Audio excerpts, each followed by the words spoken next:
And hopefully the city of Philadelphia can be 2-0 in LA week. Phillies lose to the Dodgers yesterday 5-0, but they took the first two games of the series, so check.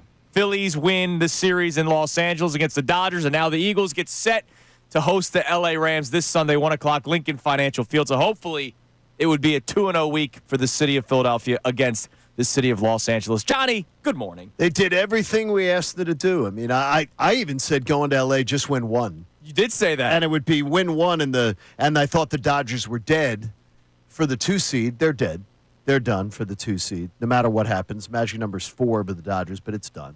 So I feel good. Feel really good about it. I just didn't believe the thing was going to happen with the Brewers. Yeah, Brewers won last night 9-2 over the Angels. You're not catching the Brewers. I do not believe. I'm still not completely writing it off. It's just a loss yesterday and a Brewers win. You would need an epic collapse, and you would not be able to stumble much. Sure. The magic number for the Brewers this morning, just to give you the number, is 7. 7. Okay, 7. All right. So look, something to keep an eye on over the Phillies. Yeah, for the number one top seed. But the Phillies lose last night 5-0 in Los Angeles. If you did not stay up for it, I stayed 4 innings.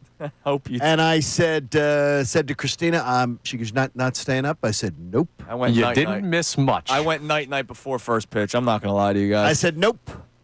I was not doing it again. I can't do 3 nights. I saw what like I needed to see in the first 2 games. The at-bats got no better as the night went on. Yeah, that's always good. Yeah, that's good. Yeah, I was. I'm refreshed. Delayed hangover? I'm refreshed this morning. Maybe. Maybe. Look, the old depth charge. Once you're 30 years old, it takes 2 days sometimes. They're not lifting like when they were playing for Coach Carter. Exactly. All right. So LA week continues, and the Eagles are getting set to take on the Los Angeles Rams in Revenge Game 2.0, which we'll talk about later on in the show, because obviously they beat the Chiefs in Kansas City. Now it's the divisional round rematch with the Los Angeles Rams. All in the first 3 weeks of the season, you have a divisional matchup with the Cowboys, the Super Bowl rematch, and the NLDS, the NFC divisional round series. Sure. I keep on saying series. I got baseball mind. The snow game. The snow game with the Rams. And so the Eagles are looking to beat the Rams yet again, beat another revenge game, and just keep on moving forward and stay undefeated on an undefeated Thursday morning. Now, Johnny, question for us all to discuss today. I want to play a clip from Rich Eisen that we played earlier in the week toward the end of the show, and we were going to save it for another day, but I just wanted to play it so that people could hear it and celebrate it, because I think this is a clip that you celebrate. This is not a national media member talking about the tush push. This is not a national media member talking about the predictability of the offense. Not that Dan Orlovsky was wrong to say it. No, he was not wrong. We've seen it. We have complained about it.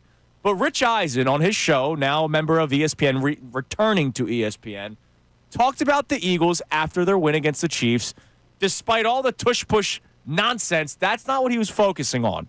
What he was focusing on has been the dominance of the Philadelphia Eagles that started last year, winning all the games that they won, and have now since continued that winning streak into this season, starting off 2-0. Here was Rich Eisen talking about the invincibility of the Philadelphia Eagles. The Eagles have this air of, they certainly have an air of invincibility when it's the tush-push lineup, and it just permeates out from that. Oh, A.J. Brown can hardly do a thing. Devontae Smith is hurt. Guess what? He's going to get off the mat, and he's going to break your back. He lands on his back and then breaks the other team's back. Saquon Barkley, hold him for less than 100. He'll still score a touchdown, and so will Jalen Hurts. Defensively, they're going to make a play with some guy you've never heard of. And that'll piss you off because they have enough people you've heard of. Jalen Carter kept the spit in his mouth, and he's unstoppable. And that's the way it feels with the Eagles right now. That's the way it feels. And right now, the only team I've seen out there through the first 2 weeks that can play mistake-free football, put the pressure on Hurts, and really make a very difficult day for him occur. And the rest of this, and not make the mistakes, right now, to me, looks like the Green Bay Packers through 2 weeks. So he's talking about how the Eagles just seem invincible, right? The air of invincibility. Right. No matter how the game is playing out, they're still going to find a way to win, much like the Kansas City Chiefs last year, the year before that, where every time we have the conversation of, could this be the end of Patrick Mahomes and Andy Reid, they put their middle fingers up and they say, no, it's not. This year might be different. We'll see. It's only 2 weeks into the season. But Rich Eisen, despite all the drama surrounding the offense, the lack of the explosive plays, the bad air yards, right? everything, what, you said 30th in terms of yards per play in the NFL? Yeah, and their passing game, by the way, we thought couldn't get worse. It's 31st. Now it's 31st. Now it's considered 31st in the NFL. But Rich Eisen sits back and goes, yeah, what are you complaining about? They're 2-0 and they keep on finding ways to win. So my question for you, John, for Connor, I'll discuss, and I want everybody to chime in at 610-632-0975. Do you have that feeling? Rich Eisen has a feeling that the Eagles have the air of invincibility. Do you have that feeling? Do the Eagles seem invincible? Johnny, where are you at with this? My belief in them hasn't wavered. The belief I had in them before the season hasn't changed from where I thought they would be to what I've seen through the first 2 weeks. And doing a little reconnaissance yesterday, someone that I trust a lot, knowing the inner workings of the Eagles, sort of maybe not took me to the woodshed, but just said to me, chill out. Let it breathe. And there may be some things going on that we don't necessarily know about, like some guys being dinged up is maybe bigger than we know about. Less time to recover because you're Super Bowl champions. So I'm thinking about, too, is that maybe those offensive linemen are a little more dinged up than we think. Could be. Maybe AJ is a little more dinged up than we think, and they're keeping things a little simple early. Could be. Saquon not dinged up, but remember, he did not go through the same training protocol. He did not. And he was open to, and he said, players told me to tone it down a bit this year because of my workload last year. So I'm okay that he wasn't the same Saquon in the offseason. I'm completely okay take care of your body, my man, but maybe there's a little bit of a lack of explosiveness at the get-off on the snap. I think that it's clear that the offensive line has not been the dominant offensive line we've gotten used to early on. Yes. But again, this team has shown they can beat you so many different ways.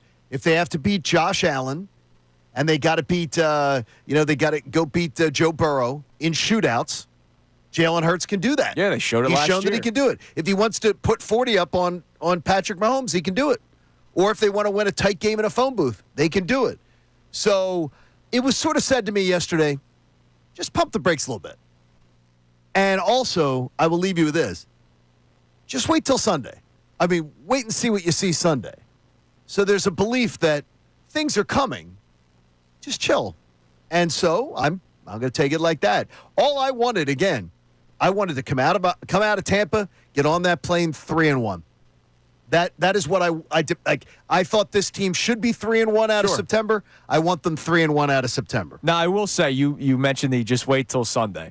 I'm going to say now, 6:08 in the morning, they're going to have to play better offensively against the Rams. Oh, yes, they are. They have to. Yeah, they are. The Rams have weapons. Part of the reason why, as you guys remember, I was so comfortable last week, like almost making you guys uncomfortable, how comfortable I was. I didn't know who Patrick Mahomes was going to throw to. Like, it's great and all when you say, oh, well, they have Mahomes and Reed. Yeah, to who? Like, do they have Travis Kelce? Yeah, we saw the impact that he made in that game, but they had nobody else. This Rams team's a little bit different. I gave Adoree Jackson a lot of credit on Monday because I think credit where credit is due is a beautiful thing in this world. Okay. He's not going up against the same player, Tyquan Thornton. No, he's going to be going up against Puka Nacua or Devontae Adams, depending on who his assignment is. Like, it's going to be a lot more difficult on Sunday for the Eagles, which is why the Eagles' offense must be better this Sunday. They got to be better. But do not fool yourself. The Rams, first of all, do not look like a juggernaut team in the least. Sure. Coming out of the gates either. They're on the road again, and they're on the road in one of these 1 o'clock games. And as I showed you yesterday, they had a rookie quarterback be able to sustain drives against them all day long on Sunday afternoon. 5 drives over 10-play drives. I'm not concerned that Jalen Hurts will be able to move the ball. But this is also why you're calling it no excuses. No excuses. No, it isn't. So no excuses. Even though you're not concerned, even though I'm not concerned that they can do it, we need to see it. And there's no more excuses. No more. So when you hear Rich Eisen talking about the invincibility of the Philadelphia Eagles, do you have that same feeling when it comes to the Philadelphia Eagles? They're 2-0. They have found 2 ways to win. Hasn't necessarily been pretty. Do you feel that air of invincibility as well? Text in, call in 610-632-0975. Also, coming up next, How good are the Eagles right now? Well, so much so they're making one of the top players in the NFL lose his damn mind on the sideline. It's Kincade and Salciunas, 97.5, The Fanatic. Unfiltered with Ricky Bo, Bill Colarulo, and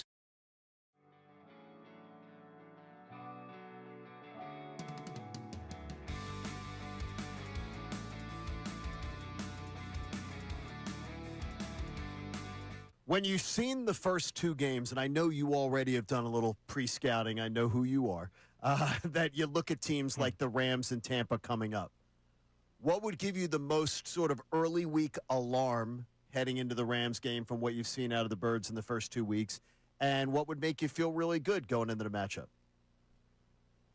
I think the lack of imagination and innovation with the passing game, especially when you're expecting to see some new wrinkles. And again, it's just been 2 games.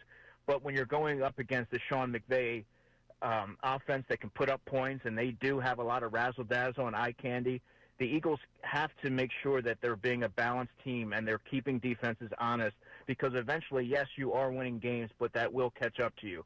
How they're winning isn't necessarily sustainable. You could argue that as long as they protect the football, I guess it is sustainable, but they have to find ways to really advance and move that offense forward. Now, what am I encouraged with, John? I think the development of their younger players on defense, and I'm going to hone in on linebacker Jihad Campbell and safety Drew McCouba. Yeah. Andrew's going to need a moment. Unleash Campbell is what I was asking for last week, my man. And he certainly was. I mean, this is a physical player who just attacks that line of scrimmage. He's really comfortable and fluid in space.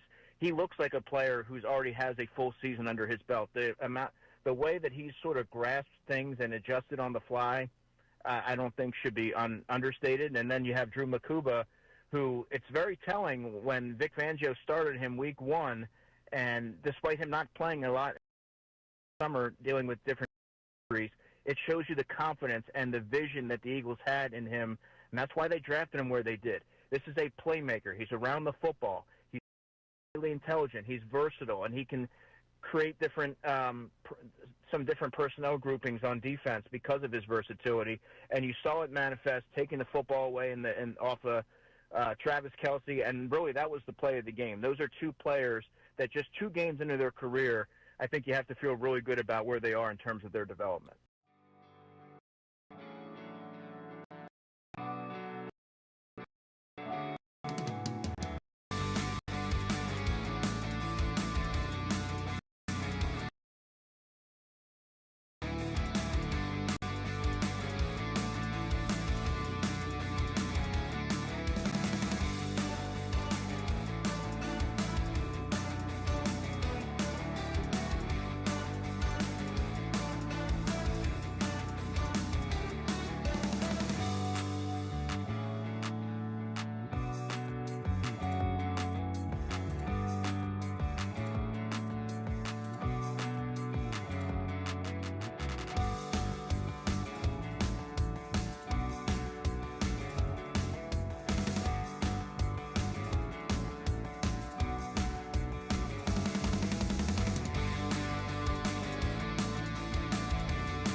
Turns on our YouTube chat. See, I get to see that.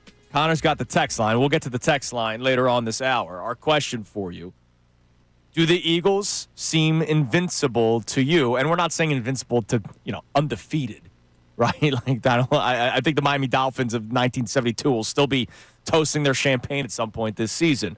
But Rich Eisen talking about how it just always seems to work out for the Eagles right now. They find so many different ways to win. So do they seem invincible? You can text in at 610-632-0975. Renee on our YouTube chat basically saying exactly how I'm feeling about Sunday. Not panicking, as long as it gets better. Against the Rams, the way they're currently playing, it won't win that game, in my opinion. I need to see the offense Like, this is no excuses week for a reason. I also can't see the Eagles' offense play the way that it did last week against this Rams team. Okay. I'm not as comfortable. Last week, since on Monday morning, I told you how comfortable I was with the Kansas City game. I'm not necessarily getting that feel so far this week. I'm more comfortable with the Rams game. I'm twice as comfortable as I am with the Rams game as I was with the Kansas City That's a game. beautiful thing. Twice as comfortable. I just I don't look at the Rams as a. I do not look at the Rams as a team that are built to be able to give me great fear that the Eagles are set up for a loss here. Okay. And as I pointed out yesterday, I think the Rams are a talented team. I think the Rams are a sleek team. They're sleek. They've got a sex appeal to them. They get after the quarterback there. They got all this young talent. But are they tough? They haven't shown me they're tough. They really don't show me they're tough at all. Well, we'll find out about them Sunday because are they going to be able to stand up to the Eagles' offensive line? Last year they got tossed like ragdolls. It's not just that. What's that? It's the 49ers all over again 2023. All the smack talk. Oh, there's been a lot The of it. Niners backed it up, right? To their credit, as much as I freaking hated it, they backed it up. But remember, go back to January. And this is a good exercise. Yesterday, Dork Boy had to do it because I'm a dork. I went back and read all the stuff leading up to the Rams game in January. They did a lot of talking leading up to the game in January about how things were going to be different than they were in the game in October. Yeah, but this is the snow. Oh, man, if it wasn't snowing. Well, we all know what happened is before the snow, the Eagles were going through them like a hot knife through butter. They were. Physically. They were. So I worry about that. This is the Houston Texans. We think they have a good defense. Yeah. Yeah, they have a good defense, even though they folded like a cheap suit. I watched Matt Stafford in that offense be very, very, very normal. Sure. But again, as I said to you, they give up a lot of yards rushing. Yeah, so Saquon, let's go. One more YouTube comment from Mark Angelone. What's up, Mark? Eagles are invincible as long as the other team keeps dropping the ball at crucial times, which Fair. CeeDee Lamb multiple times in week 1 and then Travis Kelce into the basket of Drew Makuba. Now, speaking of Travis Kelce in that game in week 2, one more time you will hear from Chris Jones. It's incredible. Now, we have talked about Chris Jones a lot this week because of the incredible, iconic Hurts moment where it was not a fabricated Jalen Hurts robot, let me say something at the podium that's going to go viral and become a T-shirt.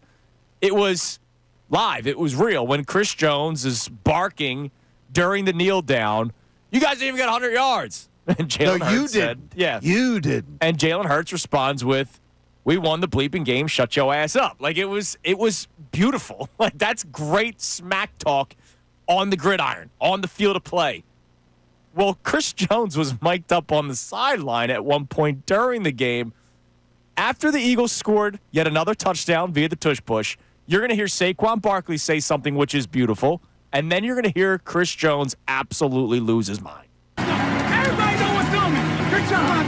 It don't matter. They win the same place every time. So Saquon says they know what's coming, and it doesn't matter, which is And it doesn't matter. which is even cooler about the tush push. Like, Love you know that. what play's coming, and they're still going to run it down your throat. But then Chris Jones literally freaking out on the side. They ran that play 7 bleeping times. Like, he's losing his mind. 7 times. That's awesome. After getting beat up with it literally in the Super Bowl. I love And now it. getting beat up with it in the first time these two teams played against one another in week 2. It's amazing how this play is not only making analysts crash out and Dean Blandinos and people on TV where it's like considered entertainment sometimes. Right. It's making the opposition lose their damn minds on the sideline. By the way, though, there is one thing, and it was asked yesterday. I'm stealing this from Kansas City radio. I heard a radio host in Kansas City talking about it yesterday afternoon, listening to one of their shows. I just had to put it on, linking on one of their apps. The idea that why is Chris Jones studying the stat sheet before that last series of the game? He's looking at the. He I didn't honestly see that. no, but he's on. He looks at the stat sheet on the sideline before they show him before going out for the last. Maybe he wanted to talk smack about Hurts' production. So he's caring about that. Maybe. I'll tell you, if I'm Andy Reid, I'm pissed about that.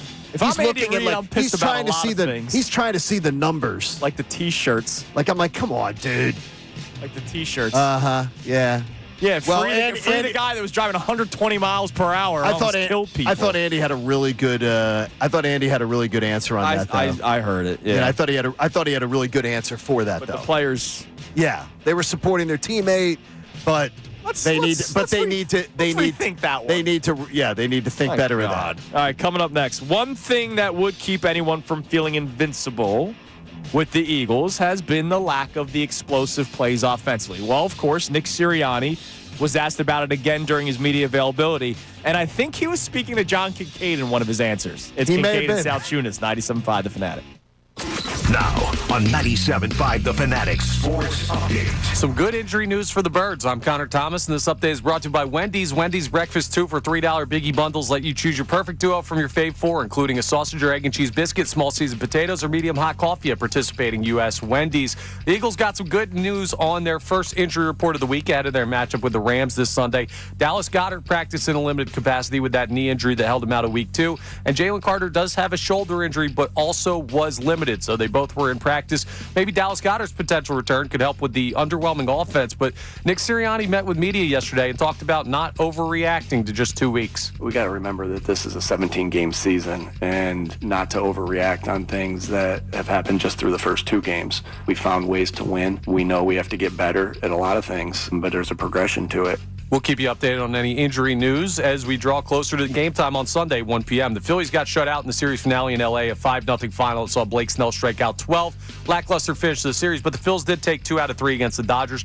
They have an off day today, then they'll play 3 against the Diamondbacks in Arizona. Andrew DeCecco joins us for the 8 o'clock hour and the 9 o'clock hour today. This update's also brought to you by Groundworks, your trained and certified experts for basement waterproofing and foundation repair since 1997. Book your free inspection at groundworks.com. I'm Connor Thomas on your home for the best Birds coverage, 97.5 The Fanatic and 97.5thefanatic.com.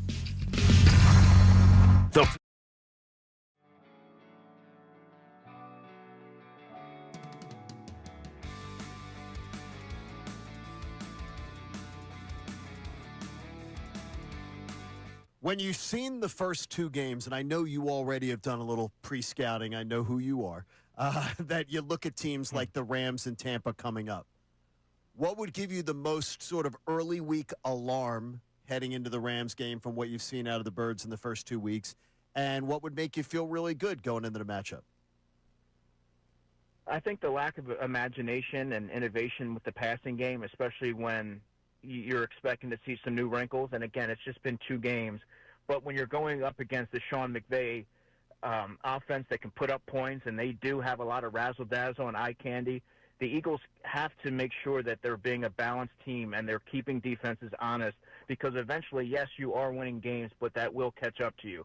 How they're winning isn't necessarily sustainable. You could argue that as long as they protect the football, I guess it is sustainable, but they have to find ways to really advance and move that offense forward. Now, what am I encouraged with, John? I think the development of their younger players on defense, and I'm going to hone in on linebacker Jahad Campbell and safety Drew McCouba. Yeah. Andrew's going to need a moment. Unleash Campbell is what I was asking for last week, my man.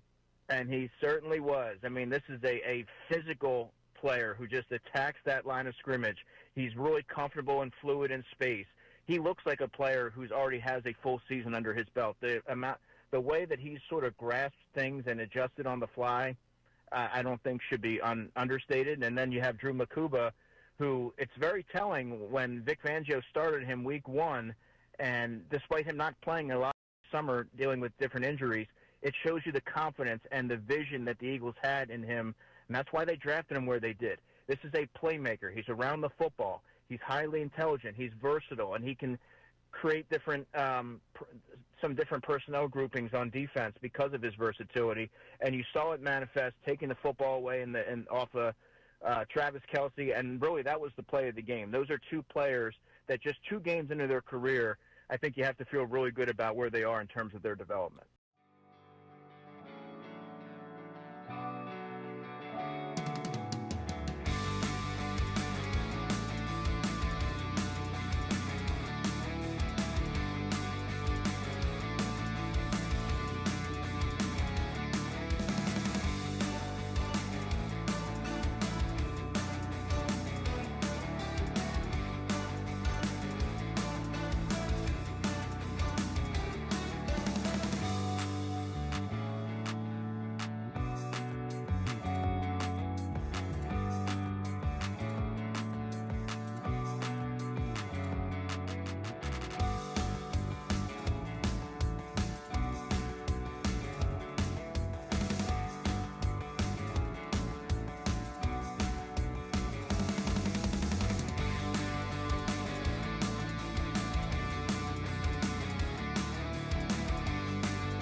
when you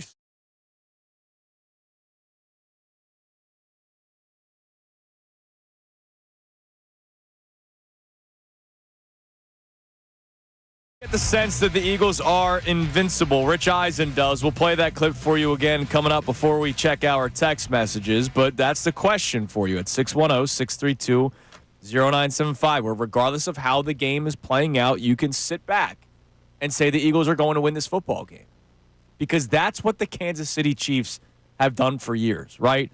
Regardless of how a game was playing out, you figured, hey, come fourth quarter when the clock hits 0, I don't care how ugly this game's been, my team's going to be winning. And if they do end up losing the game, I know that next week my team's bouncing back. I don't believe there's going to be some sort of downward spiral. Do you get that sense from the Philadelphia Eagles from what you've seen so far through the first 2 weeks of the season? And, of course, it is a carryover from being Super Bowl champions. I don't see this team having the makeup of a team that has a downward spiral in them. Right. And the one thing that they deserve the benefit of the doubt on is that they are a team that is going to win the big games and win tough games. That they're going to do it. I have like very complete calmness and confidence about Sunday's game. Ask me next Thursday how I'm feeling because the Tampa matchup. Brother, we're going to be there. I need you to I need you to be up for it, man. Oh, no. Be up for it. Right? We're going to be fighting pirates. I'll be up for it. But, you know. Have you ever been to that stadium? I got to tell you, I have. They're literally dressed as pirates. I kind of love it. I'm not going to lie. I kind of love it. Doc lived there my brother lived there for 28 years. He was in the sheriff's department down there. So I spent a lot of time down there. Yeah. And Cousin Matt's going to be with us. I can't wait, Philly man. Sports Trips will be with us. We're going to have a great time. Check them out. It's going to be great. All right, you can still join all the parties, everything like that, if you want to be part of us. If you're going down and you want to hang out with us, you don't have to have taken the Philly Sports Trip charter. I got an email from like somebody named Steve who lives in Virginia. He said, hey, I'm close enough where I don't need to do the Philly Sports Trips trip. Yeah. But I want to be at the tailgate. Can I do that? And where they could do the Saturday night party at Coco's. Yeah, absolutely. You can do that too. Oh, So I'll Michael Coletti, who keeps my hair looking spectacular. Him and his lovely lady are going to be down there. So Mike will be down there. He's going to try to join us for the tailgate on Sunday. All right, that's wonderful. Can't wait to see them. That'll be great. All right, Nick Serriani. I think he was talking to you, John, during his press conference. We already know he listens to the show. He quoted you last year. He quoted Bill Colarulo this year. We know Jordan Mailata was listening yesterday. Yes, we know that as well. A lot of people were listening to our conversation with Adam Schefter. Or he saw it on socials thanks to Haley. Yes, good job, Doing Haley. a great turnaround yesterday afternoon. Mr. New York Post next to me over here. Please. Nick Sirianni. First, I want to play this one. This is not the one where I think he was addressing you. It's the second clip where I think he was addressing you you handsome? specifically. No, he did not. Actually, he said hideous. Oh, okay. Here's Sirianni, first off, talking about their emphasis on protecting the football. Protecting the football is not just, in the passing game. And, any concept we have, it has different elements to it where you're pushing the ball down the field sometimes, you're throwing it short sometimes, you're pushing it into the intermediate level sometimes. But that's what, you trust Jalen in those scenarios to make the right decisions with the football. And he's done a great job of that and has been very, very efficient. And I think, it's everything. It's the explosive plays are not just in the passing game. They're in the running game. They're in the screen game as well. First and foremost, we'll always want to try to take the football away and protect the football. That's always first. And then with the explosive part of it is just, taking what they give you when they give it to you and, in the run game. So you can do both. And I think throughout the years, we've done a really good job in both those areas. It just happened to be through our first two games, we're a little bit lower than what we've normally been. And we're working like crazy to make sure that we can be efficient and also being explosive. And I think that's the goal of all offenses, to be truthful. Now, a little bit lower? Yeah, it's. Can I give you? You know the little dachshund on the meme or where the dog looks at you side eyes. Yeah. Come on now. Yeah, I got it. They have. There's one team who's actually worse throwing the football right now than them. Stop it. So Stop. I think it's a fair question that maybe we spend more time on it with like the Checo later on. Could you potentially be too careful? Like too careful. Yeah. Where I'm not saying I want you thrown into double coverage. Like you guys know how I am. Boring is good. Game manager is a positive on this show. That's not a negative slight. We both love it. I think we love it more than Connor loves it. Right. I'm not a huge fan still, but I'll take rings. But could you almost be too comfortable where it's like, oh, I don't want to throw it there, and then it's like, all right, 2nd and 7 instead of 20-yard gain. Like there could be a belief where you're too careful with the football, and hopefully now that Kevin Patullo's 2 games under his belt, and plus I do believe the Chiefs, that was part of the game plan. I think it was too. I think they wanted that, yeah, no turnovers. And Patullo kind of made that clear when he spoke earlier in the week. Now, I think this clip is where he's addressing directly to you. Now, to your credit, you mentioned it in the very first segment based off of conversations you've had with somebody. Right. That knows a lot more about what's going on inside that building than I do. So here was Nick Serriani talking about the 17-game season. We got to remember that this is a 17-game season and not to overreact on things that have happened just through the first 2 games. We found ways to win the first 2 games, and we know we have to get better at a lot of things, but there's a progression to it, and so that's what our goal is and our focus is right now. The only thing I will push back on with Nick is what is the date? What is I don't want to hear, it's just week 4. I don't want to hear it's just week 6. We still have half of a season left to be played. Because if we're at week 6 and we're seeing the same offense, we're going to start going what's going on I would here? like to hear why. Is it okay for me to ask why? Yeah, I think. Like if somebody took over, like if somebody, we have some of our favorite spots that we hit. You have favorite restaurants you go to, favorite bars you go to. There down in the borough, there are some great restaurants and bars that honestly I think if they open their doors, people just pour into. If they switched out managers and all of a sudden the quality dropped off and the quality of service dropped off and everything like that, nobody would accept it because everybody knows the place is excellent. Right. It's a open the doors. It's awesome. I want to know. I want to know why I'm supposed to accept it. Right. Why am I supposed to accept that it's going to take it time? Well, when you have the best, if you had the best chef, you have the best waiters. Because I'm going to compare the Eagles' offense. You got the best chef, you got the best maitre d', you got the best waiters, you got a great location. Why the hell am I supposed to say, well, we changed managers, so you're going to have to give me time. We're going to take a step back. But this is what the owner would say to you. Hey, John, you know how good this place can be. Just give us a little bit of time. That's what they'll say. Nobody would accept it. Sorry, I don't believe we'll give you a coupon for 50% off your next meal. I don't believe anybody would accept a step back in quality like that. I mean, listen, if I trusted the place, I would accept it. If I went to my favorite bar and got a beer and the beer was skunked, I would never go to that bar again. I'd just be like, yo, what's up? And they'll be like, oh, my bad, we got you next time. And then I'd go in there next time. If it's not good, then we'd have a different conversation. But you're 2 bites into your meal, Johnny. You got to give it a little time. Yeah, I'm not. This is much more complex than that. Meals don't necessarily get better as time goes on. You never know. Meals you get might worse. just have to decide. They get moldy and gross, and then you throw them in the trash. All right, so coming up next, we'll check our text line for the first time this morning. We're going to start looking at the Eagles and the question of invincibility and whether or not you feel it. You'll hear the clip from Rich Eisen once again. How much is that belief from Serriani maybe a feeling of invincibility, of, hey, it's only 2 weeks, and we found ways to win in both games? They did. That's what a lot of people are saying, Eagles fans, media members, you name it. And Nick should say to all of us, yeah, I know how to win. And he could also do this. I know how to win. See this Super Bowl? I know how to win. Super Bowl ring? Yep. So we'll check our text line next. You'll hear the Eisen audio again. Is this Eagles team, do they have that feeling of invincibility that regardless of how a game is playing out or regardless of how a week is playing out, you know that at the end of the day, you're going to be up on the scoreboard or you're bouncing back the following week? It's Kincade and Salciunas, 97.5, The Fanatic. Philadelphia is a sports city full of passionate and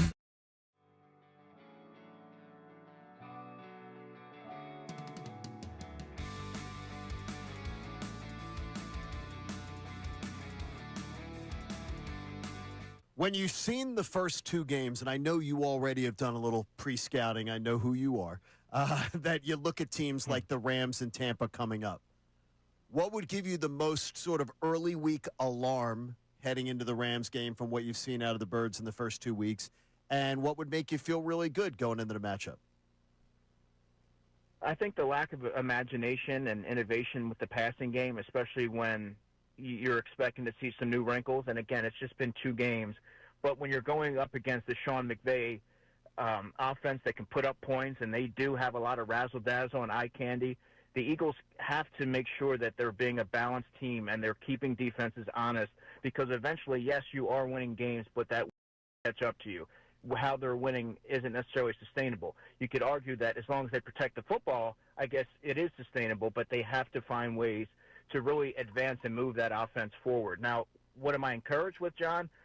I think the development of their younger players on defense, and I'm going to hone in on linebacker Jihad Campbell and safety Drew McCuba. Yeah. Andrew's going to need a moment. Unleash Campbell is what I was asking for last week, my man. And he certainly was. I mean, this is a physical player who just attacks that line of scrimmage. He's really comfortable and fluid in space.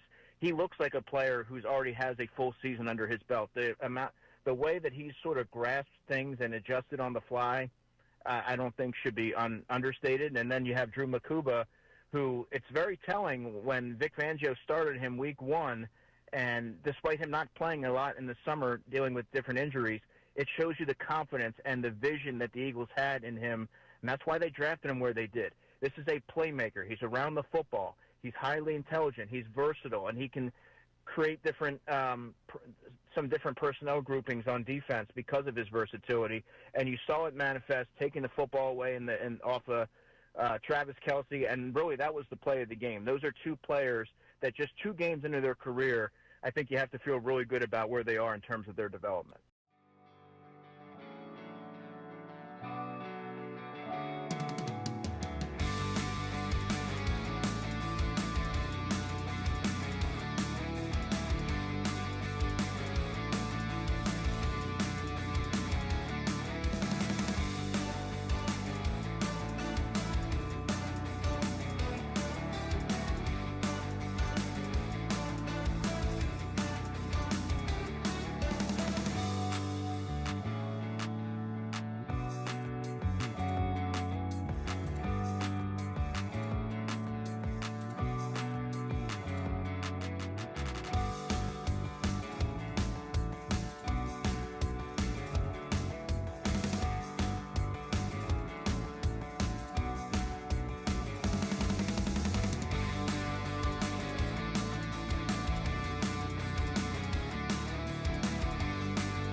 On Kincade Salciunas, 97.5 The Fanatic. I need to make sure to mention this like every single hour today. You want to see John Kincaid's beautiful hair?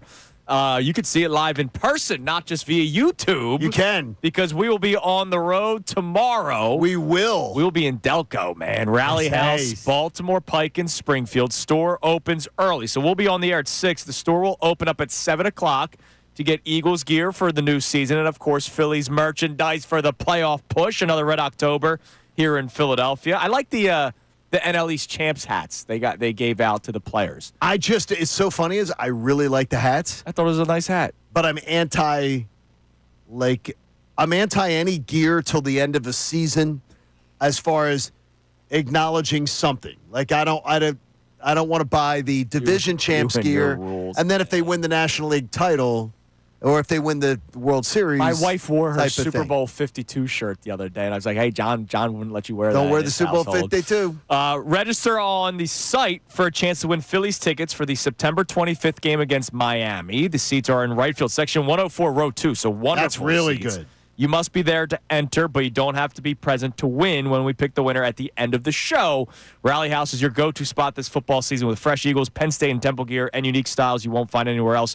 Click events at 975thefanatic.com for all the information, and we hope to see you there at some point. Rally House on Baltimore Pike in Springfield. All right, earlier we played it. I want to play it for you guys again. If you just tuned in, have not heard it yet, Rich Eisen, now again back with ESPN earlier in the week. This was on Monday, talking about the Philadelphia Eagles following their win over the Chiefs. And no, it wasn't about tush push and whether or not the play should still be there. He mentions the tush push, of course, in the clip. But he talks about the strength and the invincibility of the Eagles. Take a listen. The Eagles have this air of they certainly have an air of invincibility when it's the tush push lineup. And it just permeates out from that. Oh, A.J. Brown can hardly do a thing. Devontae Smith is hurt. Guess what?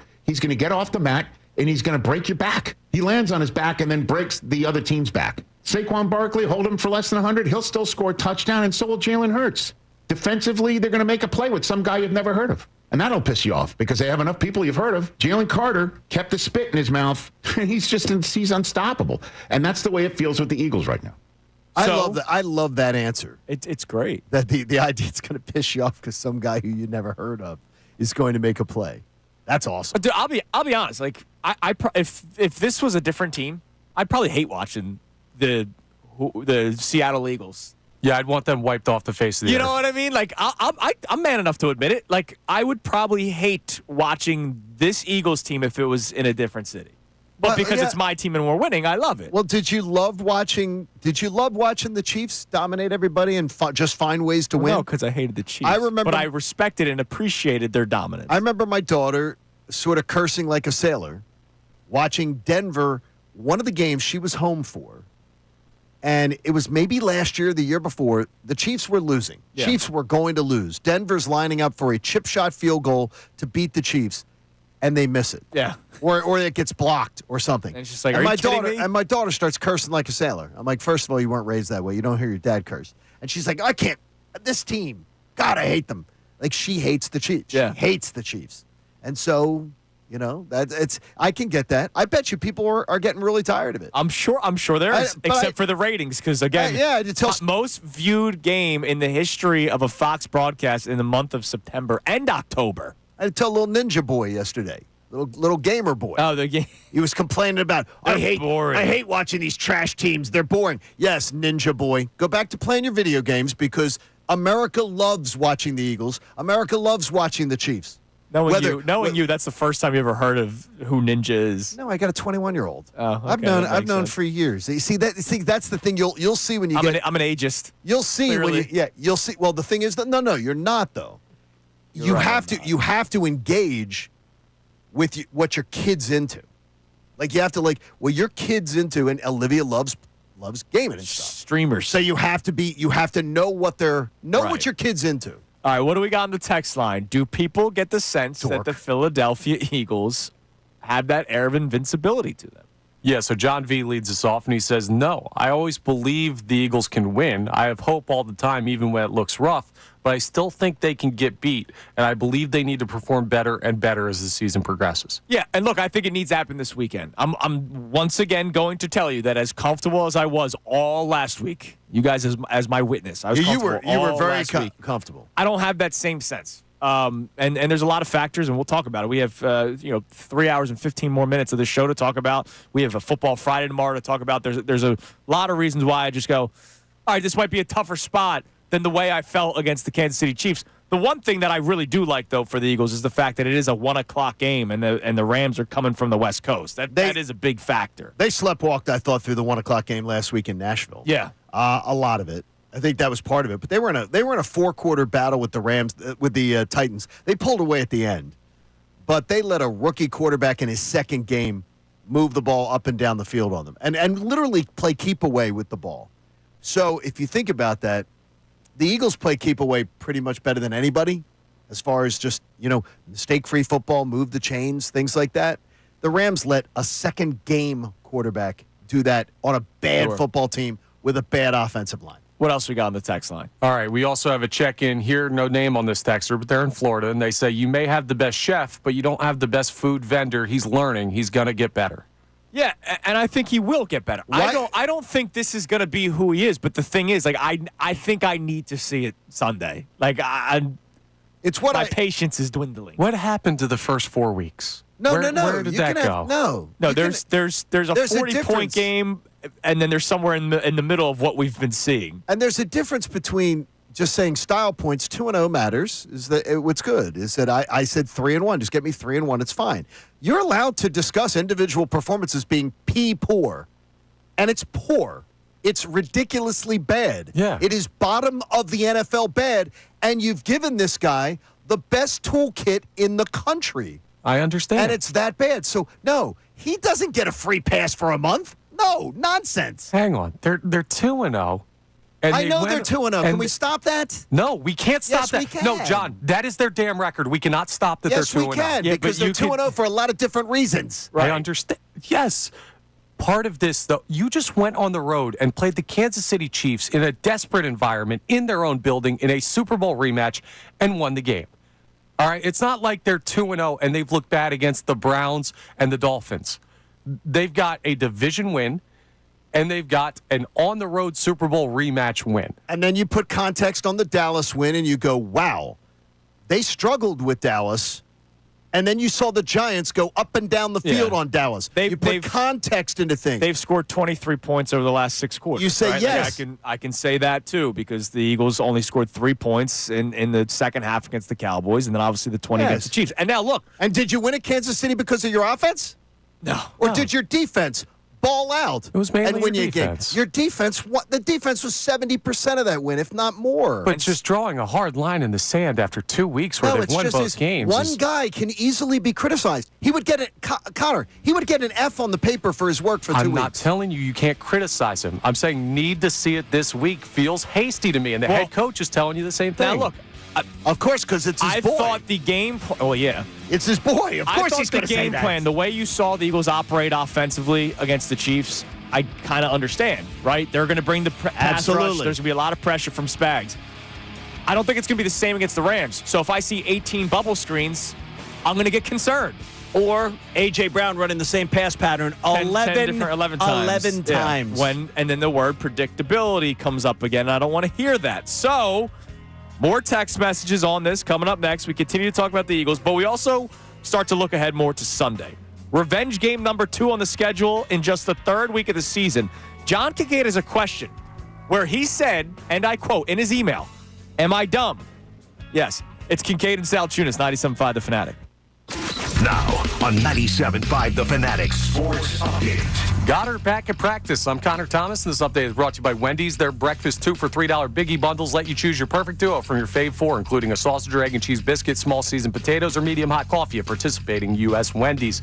The Eagles got some good injury news on their first report of the week ahead of the matchup with the Rams this Sunday. Dallas Goedert practiced in a limited capacity after missing week 2 with a knee injury. Jalen Carter has a shoulder injury, but he was also limited, so the Eagles seem to be getting healthier. Maybe Dallas Goedert's potential return will help out the offense, which was lackluster in Kansas City and through the first 2 weeks. But Nick Serriani talked about patience yesterday. We got to remember that this is a 17-game season and not to overreact on things that have happened just through the first 2 games. We found ways to win. We know we have to get better at a lot of things, but there's a progression to it. We'll keep you updated on any injury news that comes out ahead of the game on Sunday at 1 p.m. The Phillies got shut out in the series finale in L.A., a 5-0 final. Blake Snell struck out 12 in his start for the Dodgers, but the Phils still took 2 out of 3. It'll be an off day today for them as they travel to Arizona to play 3 against the Diamondbacks. Andrew DeCecco will join us from the start of the 8 o'clock hour till the end of the show today. This update's also brought to you by Mercedes-Benz. Looking for an exceptional driving experience? Experience the power, precision, and intelligence of an iconic Mercedes-Benz SUV at your local Mercedes-Benz dealer today. I'm Connor Thomas on your home for the best birds coverage, 97.5 The Fanatic and 97.5thefanatic.com. The Eagles.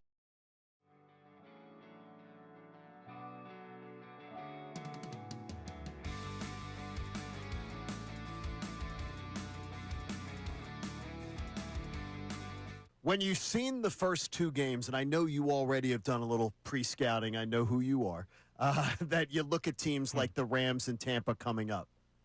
What would give you the most sort of early week alarm heading into the Rams game from what you've seen out of the Birds in the first 2 weeks? And what would make you feel really good going into the matchup? I think the lack of imagination and innovation with the passing game, especially when you're expecting to see some new wrinkles. And again, it's just been 2 games. But when you're going up against the Sean McVay offense that can put up points, and they do have a lot of razzle-dazzle and eye candy, the Eagles have to make sure that they're being a balanced team and they're keeping defenses honest, because eventually, yes, you are winning games, but that will catch up to you. How they're winning isn't necessarily sustainable. You could argue that as long as they protect the football, I guess it is sustainable, but they have to find ways to really advance and move that offense forward. Now, what am I encouraged with, John? I think the development of their younger players on defense, and I'm going to hone in on linebacker Jihad Campbell and safety Drew McCouba. Yeah. Andrew's going to need a moment. Unleash Campbell is what I was asking for last week, my man. And he certainly was. I mean, this is a physical player who just attacks that line of scrimmage. He's really comfortable and fluid in space.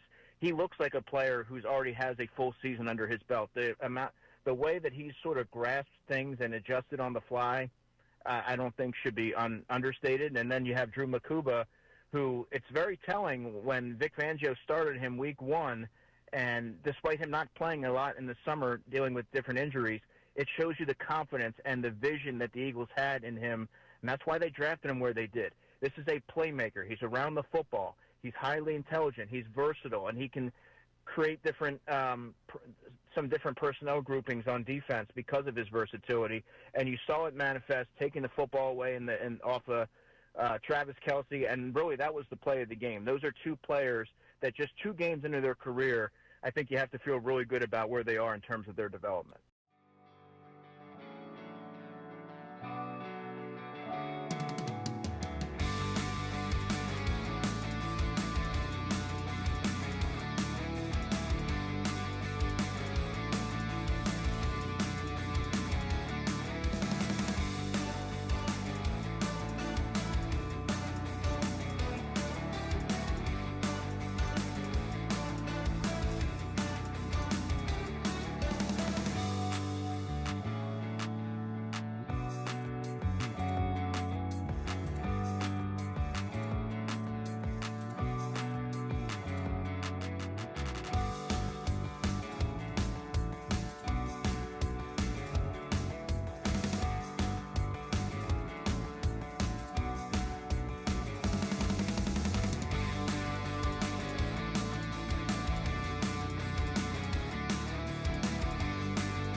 .656 here on Kincade Salciunas, 97.5 The Fanatic on Revenge Game 2.0 week and LA week after the Phillies took 2 of 3 against the Dodgers.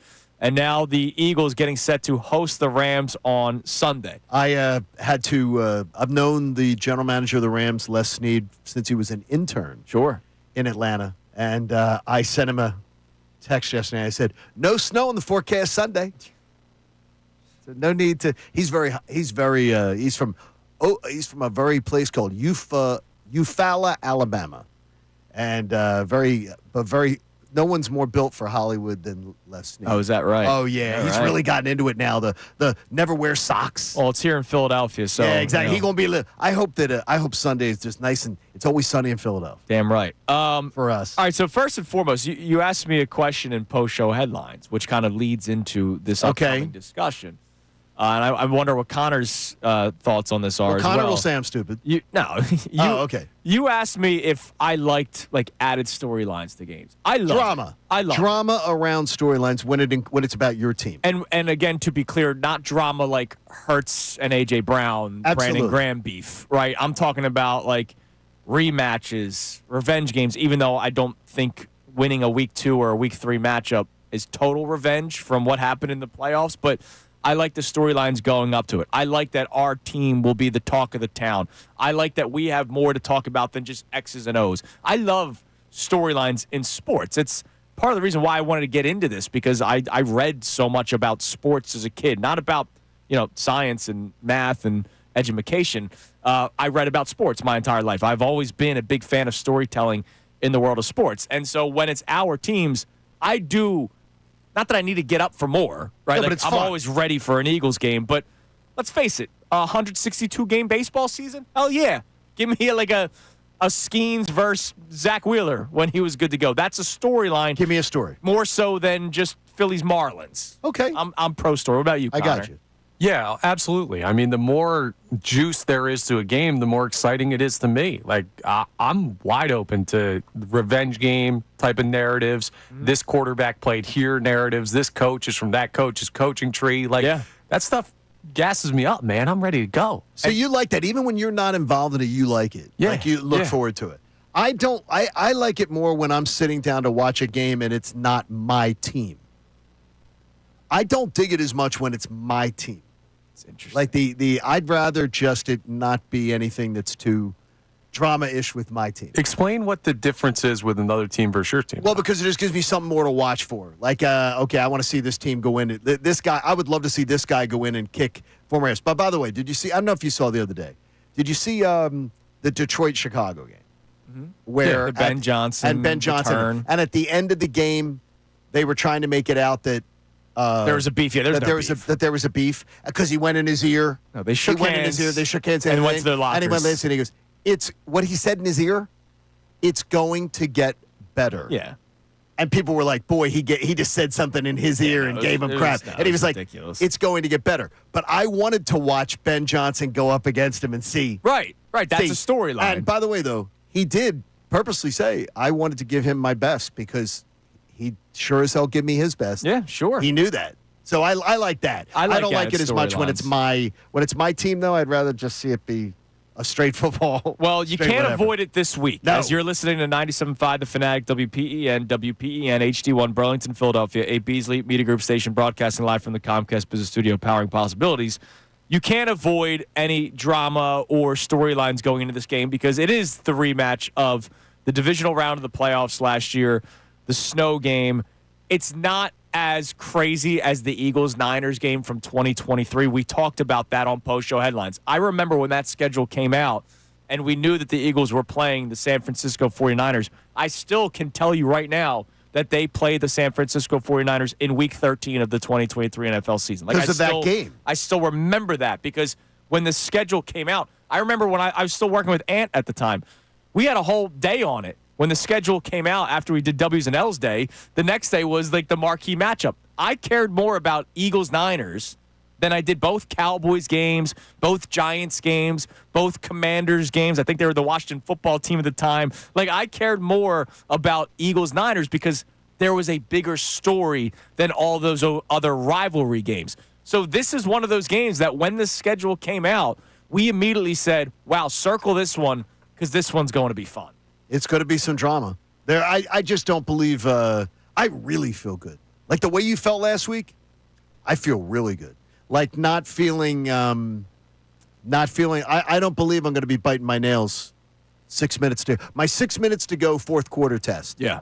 I do not believe Sunday 6 minutes to go fourth quarter will I be biting nails. That would be nice. Talk to me a little. By the way, it's a bad habit. Because you're, Mr. The offense does not look good. They're 30th in the NFL passing-wise, and this is a pretty solid defense coming in here with a good quarterback. Like, what is making you feel so comfortable? Because they're not a solid, no excuse week. I think, first of all, is the Eagles are being challenged and they haven't looked their best. I believe that they're going to eventually dial up a game where they look their best. I also believe that I think the Eagles have heard a lot about the Rams yammering, and I think it's going to matter to them. And yesterday, we didn't talk about it because you weren't in there. Yesterday, Connor, I sort of got someone I trust saying to me sort of, chill out. And I'm being led to believe that maybe there's more, not injury, but guys that are not at 100% that are playing right now that we just need to say they're not playing at 100% on the offensive side of the ball. Well, now I'll ask you, do you think they're going to be 100% all of a sudden this week? Last week was extended rest. Last week was 10 days rest. I got you, but there's I'm going to right? just no, but I do think that there's this person's confidence. I feel good. Sure. I feel good. Look, Plus, the biggest thing, Connor, the Rams. I do not. They can't stop the run. Yeah. They give up 4.5. They gave up 4.6 yards a carry to the top back on the first two teams they played.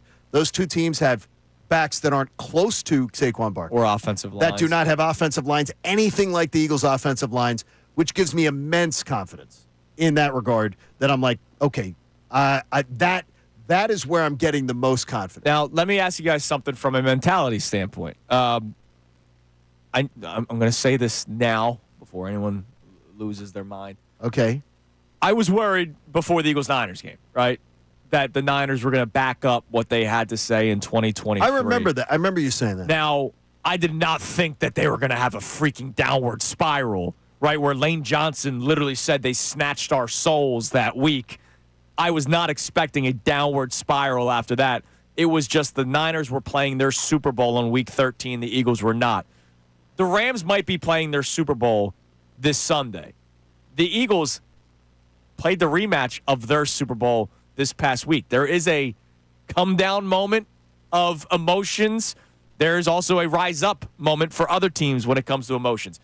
If the Eagles were to lose Sunday to the Rams, I'm telling you right now, they're not going to have that spiral. Like, I don't think it's going to, break them the way that the Niners did.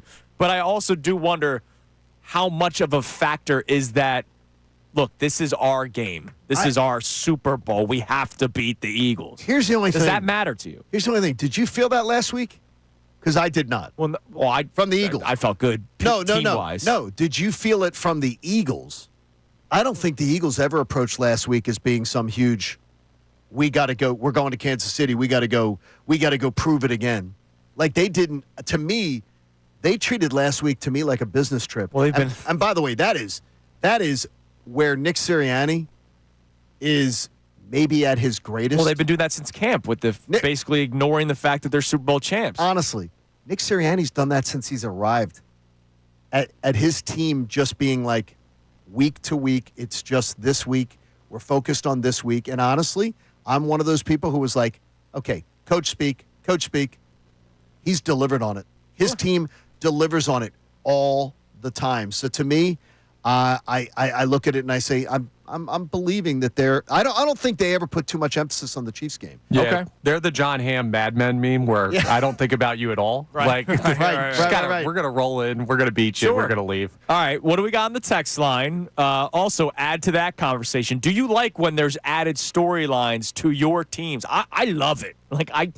To me, it gets me even more excited, even though I don't need more excitement for an Eagles game. But I love added storylines. You don't need any more. I've seen you. Exactly. Trust me. All right, what do we got? 610-632-0975. Sean checks in and says, I need to see 2 passing touchdowns this week to feel more comfortable with this offense going forward. While it's nice to be 2-0, we're a CeeDee Lamb catch and a Travis Kelce catch away from being 0-2 potentially. Offense needs to step up and give our defense some breathing room. It may sound very simplistic, but to that texter's point, MBD on our YouTube chat, the 2-0 gives them leeway. If they were 0-2, I'd be pissed right now. MBD's a bright guy. Yes. It's very simplistic, but it's true.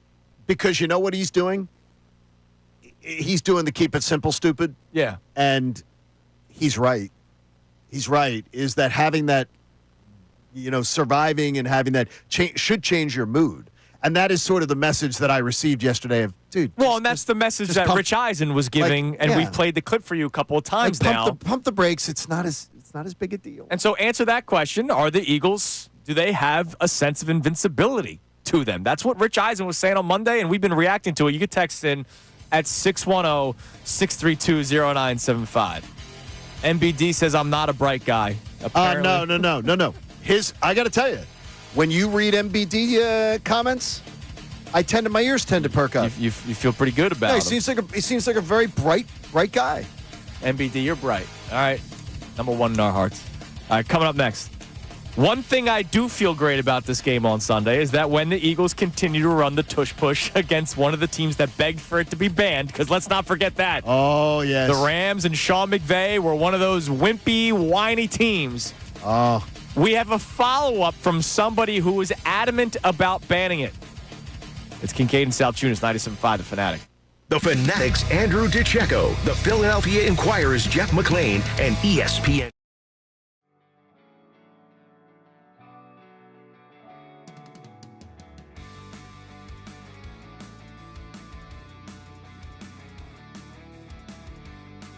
When you've seen the first two games, and I know you already have done a little pre-scouting, I know who you are, that you look at teams like the Rams and Tampa coming up.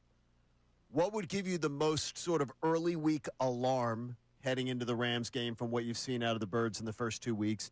And what would make you feel really good going into the matchup?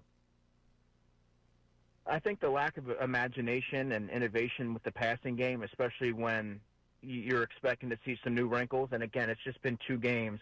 But when you're going up against the Sean McVay offense that can put up points, and they do have a lot of razzle-dazzle and eye candy, the Eagles have to make sure that they're being a balanced team and they're keeping defenses honest, because eventually, yes, you are winning games, but that will catch up to you. How they're winning isn't necessarily sustainable. You could argue that as long as they protect the football, I guess it is sustainable, but they have to find ways to really advance and move that offense forward. Now, what am I encouraged with, John? I think the development of their younger players on defense, and I'm going to hone in on linebacker Jihad Campbell and safety Drew McCuba. Yeah. Oh, Andrew's going to need a moment. Unleash Campbell is what I was asking for last week, my man. And he certainly was. I mean, this is a physical player who just attacks that line of scrimmage. He's really comfortable and fluid in space.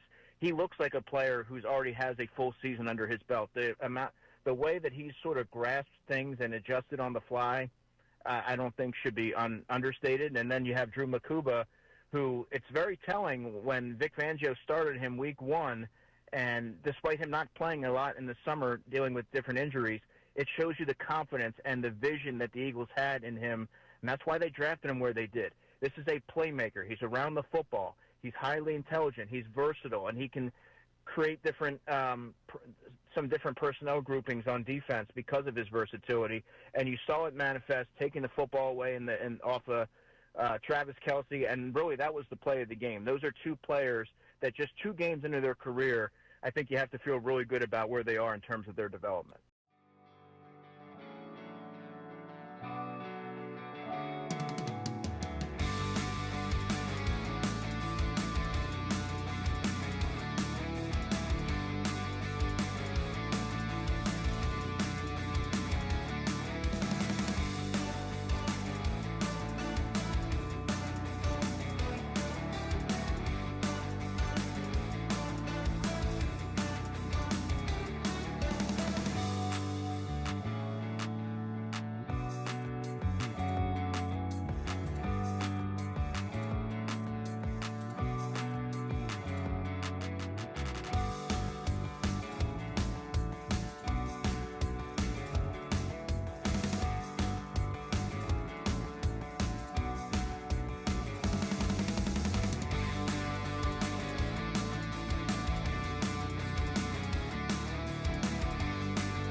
Thursday morning.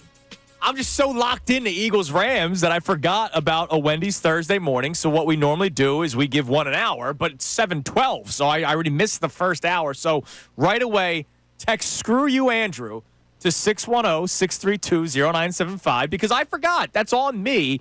Text "Screw You, Andrew" to 610-632-0975, and we'll go with John's number. Number 7. The Yeah, seventh 7 works. because I want numerous people to text it.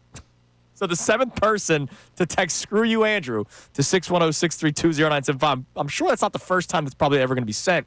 We'll win our first of 4 $50 gift cards It's to Wendy's. probably frequently sent, and then maybe one of those ones. It might go right to your spam file A because it sends a so lot of often. people put it right away just in DMs and Twitter. There it goes. Oh, no, I just checked. It works. Yeah, I'm good. Glad. That's awesome. Wendy says breakfast biscuits for just $1, including the honey buddy. That's you, Johnny. Get yours today and thank start your you. day off right. Gotta be Wendy's. Limited time only. Price participation may vary.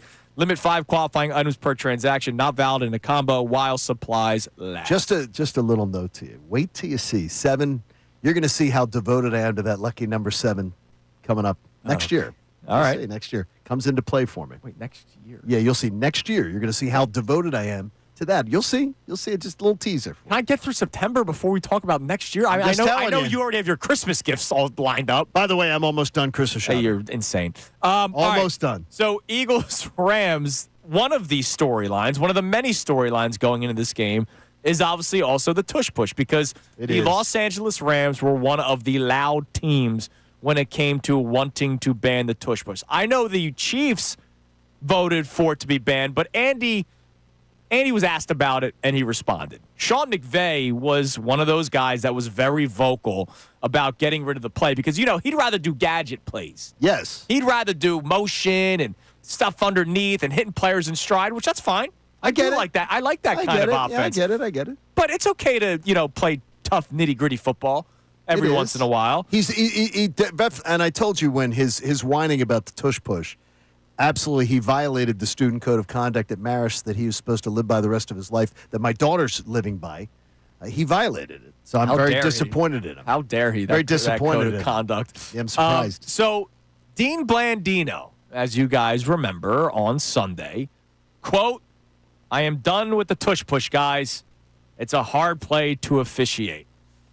So I want to credit the team at Fox Sports, because Henry McKenna interviewed Dean Blandino to get some clarification on his comments, much like we did with Adam Schefter yesterday. We did, exactly. By the way, oh my God, that's John Kincade from the New York Post. Stop it. So they asked Blandino to talk more about the tush push. He already gave his opinion, clearly. He clearly gave his He's opinion. done with it. He clearly gave it. So I'm done with this tush push. They asked him, hey, do you think it's going to be banned after this season? And he said right now, to him, it's 50-50. Right. How does the rest of the season play out? He's asking. The Dean. If something does happen in a playoff game, it's a short memory, right? This is week 2. If nothing else happens the rest of the year, is this going to be top of mind? No.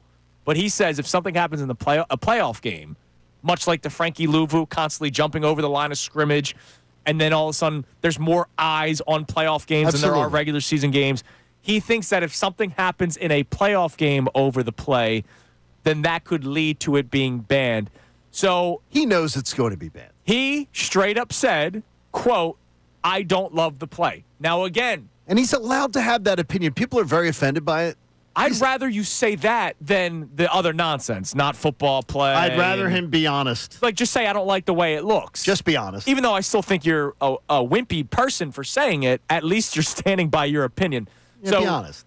He gave us 3 reasons why he believes it will get banned. Number 1, I don't know how this can still be number 1, considering there is no data behind it. He still says player safety is number 1. No, he doesn't. It's Does he stupid. really? Yes. Which Does is he dumb. really? Is he really saying that? Yes. That's his number 1. He gave 3 reasons why it should or could be banned. He's Player sticking to safety. that. It's dumb because there is information to say that is not accurate. Yeah, that's a lie. That's a flat out lie. Number 2, competitive fairness. What? Now, guys, what's going on? That's stupid. Like, competitive fairness? So Patrick Mahomes should not play as well because he's really good. Josh Allen should not play as well because he's really good. Lamar Jackson, you know what? Lamar Jackson should not do those highlight reel plays where he somehow dances around the pocket for 7 seconds and then runs for 25 yards. Is there more context to that quote? No. Just these are his I reasons. don't understand competitive fairness. I don't even understand what that means. It's unstoppable play. That's my guess. Okay, that it's an unstoppable play. And again, that's stupid. Like, that should that's not be a reason from why. an official, I think that's like the worst thing I've ever heard. Yeah. Wow, that's terrible. No, seriously, Josh Allen should not be in the league anymore because he's too good. Lastly, Okay, that's terrible. officiating consistency. If anything, that should be the number one reason. And I do believe, I tried asking Shefty about it. He says he does not have the information on it just yet. I bet you that's going to be their calling card this offseason when they try to ban it. It's too hard for the officials. That's gonna be their number one reason. That came out of nowhere too, by the way. That talking point. And someone can correct me if they can point to it, if they can find it, whatever. I tried word searching it. I did not hear that last year on the Tush Push at all. Anybody saying it's too hard to officiate. That's why I almost feel like it's a talking point that Blandino's putting out, that Goodell has put out there. Goodell wants out there. Yeah, that they want out there, and I don't think that's a conspiracy theorist at all. That here's the talking point that can be perpetuated all year long. If we've learned one thing with the media, if you say one thing enough, keep saying it, there will be people who will hear it and just repeat it. Yeah, like parrots. Yeah, and so I think that's what they're. That's I think that would be be what they're talking doing. point. One more quote from Dean Blandino, and it's an interesting quote. And look, this is a guy that I imagine talks to people in the league, right? Yes. Oh, he does. Quote, remember, Adam Schefter was literally telling us he thought it was done until a swing happened. The Jason Kelsey, yes. Jeffrey Lurie duo. Yes. I think there were a handful of clubs that felt like the Eagles won the Super Bowl. Teams couldn't stop the play, and they didn't want to seem like they were taking the easy route to get rid of it. Okay, so people said, we're going to look like wussy boys if we ban it vote just against because they're the Super Bowl champions. So, again, waxed eyebrows in Green Bay, he didn't care. Yeah, he didn't care. Sean didn't care, and I'm disappointed in Sean. Yeah, well. I'm very disappointed. But I worked for his dad. That's one of the storylines this Sunday, man. I worked for his father, and I got to tell you, his dad wasn't like that. I'm surprised Sean taking that attitude. All right. Got to tell you. Coming up next. Very disappointed in Sean. Speaking of Sean, last week a lot of the talk was about Nick Sirianni versus Andy Reid. This time we talk about Nick Sirianni versus another very respected coach in Sean McVay. Here's the thing. One gets all the respect in the world. The other really doesn't. No, it doesn't. We'll discuss that next. It's Kincade Salciunas, 97.5 The Fanatic. Now on 97.5 The Fanatic Sports Update. First injury report of the week. I'm Connor Thomas, and the Eagles got some good news on the first injury report of the week ahead of their matchup with the Rams this Sunday. Dallas Goedert was back at practice in a limited capacity with his knee injury that held him out of week 2. Jalen Carter was listed with a shoulder injury but was also limited, so the Eagles seem to be getting a little bit healthier. Maybe Dallas Goedert's potential return could help with the underwhelming offense we've seen through 2 weeks, but Nick Sirianni was preaching patience when he met with the media yesterday. We got to remember that this is a 17-game season and not to overreact on things that have happened just through the first 2 games. We found ways to win. We know we have to get better at a lot of things, but there's a progression to it.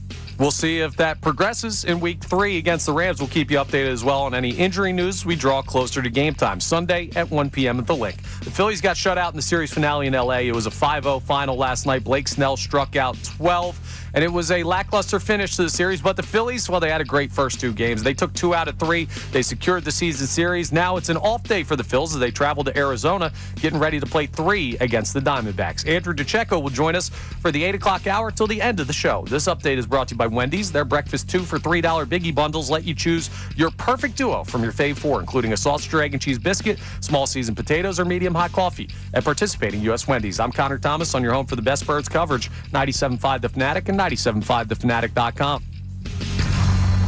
The Philadelphia.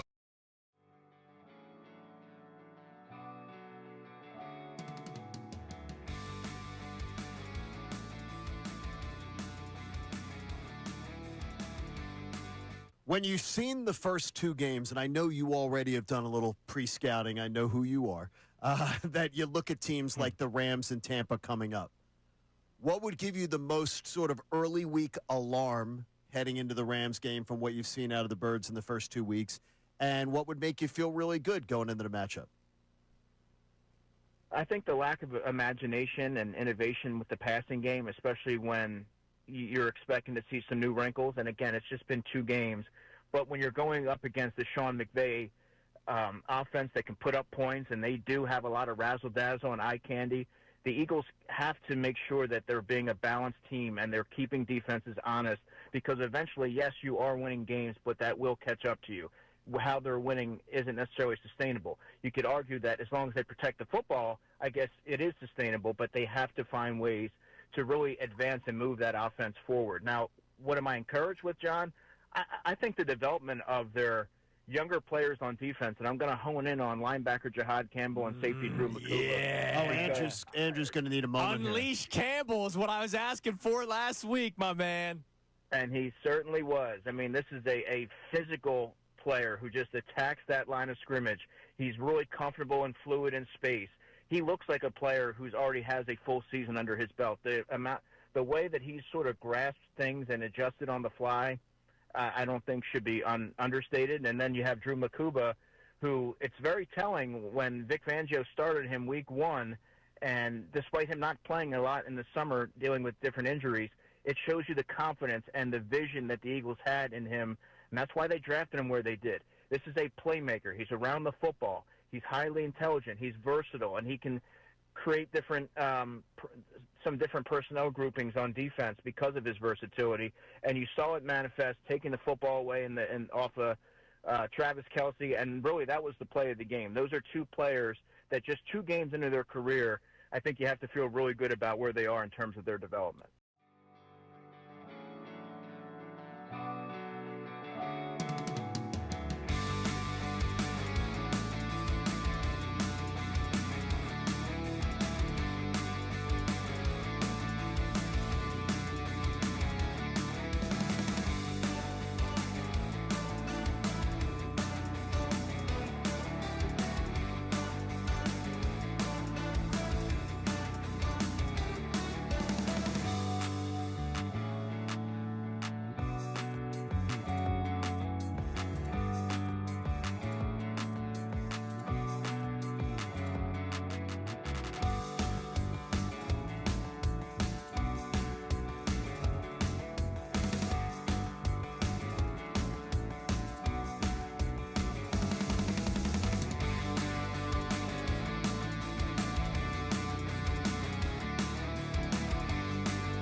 McVay, one gets all the respect, one doesn't. Here come up in a little bit, but I want to get back to our text line. Our question today, do you get the same sense? And we'll replay the audio for you later on this hour. Rich Eisen, now with ESPN, says, look, the Eagles, they have an air of invincibility around them. It doesn't matter how the game is playing out, how it looks, they're going to find a way to win. And if they lose, they'll be fine the next week. Much like Patrick Mahomes and the Kansas City Chiefs had, much like Tom Brady and the New England Patriots had. He gets that sense with the Philadelphia Eagles. Do you? Because we're so much closer, right? I'm going to just guess that Rich Eisen didn't watch every snap. No, he doesn't. I mean, and by the way, Rich Eisen is a guy who tells you he starts. I don't know if you've listened to his show much because of the format it was in before. Rich is a guy who will tell you he starts on Mondays, and many times he'll say, I was watching a lot of this game. This game specifically. And then yeah. I was watching Red Zone. Yeah. And I think he always tells you like what he never tries to bluff. Now, I'm going to guess there is a chance he may have watched the entirety of Eagles-Chiefs rematch. Like, he may have. Yeah, there were only 4 o'clock games. Oh, so. he was reciting chapter and verse of the Chiefs. All right, so he and you so can he tell did when a watch host it. watched. Right, exactly. Especially a national host. So- you can tell when they watched. Do the Eagles seem invincible to you? What do we got on the text line? That's our main topic of the day today. Peter from Reading checks in, says 18-1 in the last 19 games. I don't worry about any team, and I never thought I'd ever say that. We are right now the better team every week and should expect to win, something I have hoped to feel my whole Eagles I think life. that was John. What's his name? That was John Peter. Kincade. Is that my burner? Yeah, that was your. That was literally your Peter's phone. a strong name. Peter's a strong name. From my burner account. I love Peter. Peter, you're the man. Love you. I think that was. Love you, man. I think that was literally John Because Kincaid's that text. is exactly what I need. An army of people to finally. Now, look, I'm wondering if if Peter jumps on board, and that we say by Monday, if the Eagles are 3-0, when the Eagles are 3-0, if there's then they're going to be an army of Peters that are finally going to say, yeah. Now I believe we're the bullies on the block. Connor, could you imagine General John? Oh, jeez. Hey. Hey. Jeez. Ask Mert. Ask Mert. I was a lot younger. Coach John, one thing. General John, General another John. thing. Yeah, if I had the power of like court martial behind me, Oh, God. terrible. What else we got? All right. We also have check-in here on that rules conversation we were just having. Trevor Okay. Perkisey says competitive advantage, defense has no chance. What about the stupid onside kick rules and all the stuff that they're changing about that? What the hell are these Goodell sheep talking about? How do they not realize or care how dumb Yeah, they like the sound? onside kick's barely possible anymore. It's probably the same percentage chance of getting the onside kick to stopping the tush push. Probably the same thing. Well, I hate the fact that you have to announce it. Like, to me, that's so stupid. Like, it's just the rule's stupid. Yeah. But I will say the changes that they've made have made it a little bit more interesting. The kickoff rule's been more interesting. But here, all right. Here's the other thing. So competitive advantage, right? To that texter's point, kickers can now kick from 67,000 yards away Because they're massage. because they're they're massaging the balls. Go ahead, John. Because- Say it with your chest. Because they can manipulate the balls all week long. I thought the Ravens moved on from that guy. Yeah, exactly. Oh, God. They could do that. Or the Cleveland Browns. Yeah, exactly. Yeah, he's Yeah. still on the payroll. He didn't kick. Yes. But yeah, I mean, look, the kickers can now mess around with the balls all season long instead of 45 minutes before kickoff. And so now you're seeing like Brandon Aubrey's kick that he made from, what was it, 64?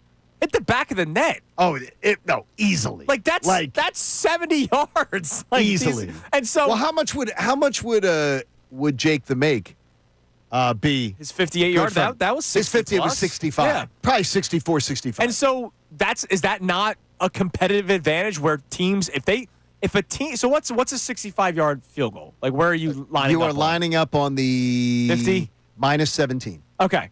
So minus 17. So do your math. You're a 48-yard line. Right. Wow. That's 2 plays. Wow. Well, maybe not in this Eagles offense, but that's 2 plays for some teams. That's a 5-play drive for the Eagles. But that's under Kevin that's Patullo. crazy. But God forbid the tush push because they use it so well. All right, Serriani versus McVay. You wonder why there's so much respect one way and not the other. Yeah, I'm just looking at it, and I'm trying to be honest with it here. Is that McVay's considered, right? We would say one of the genius coaches of the game. Yeah. He's been to 2 Super Bowls. He's won one of them. Mm-hmm. Sirianni's done the same thing in less time. But the difference is Nick Sirianni's 3-0 going up against Sean McVay. So at what point do the talking points change? They never will. If Nick Sirianni's 4-0 on Sunday, when Nick Sirianni is 4-0 Sunday afternoon against Sean McVay, why wouldn't the talking They never points will. change? And Why wouldn't they? And again, because I'll keep on telling you, McVay does more on Sunday than Nick Sirianni. He does. But That's why when these coaching lists come out, McVay and Shanahan, forget Reed for a second. McVay and Shanahan are always ahead of Sirianni. It's because of that. Well, I'm not going to argue with you because having seen Shanahan work up close and personal, having seen and know a lot about Sean. Wait till Kevin O'Connell. He's going to jump Sirianni.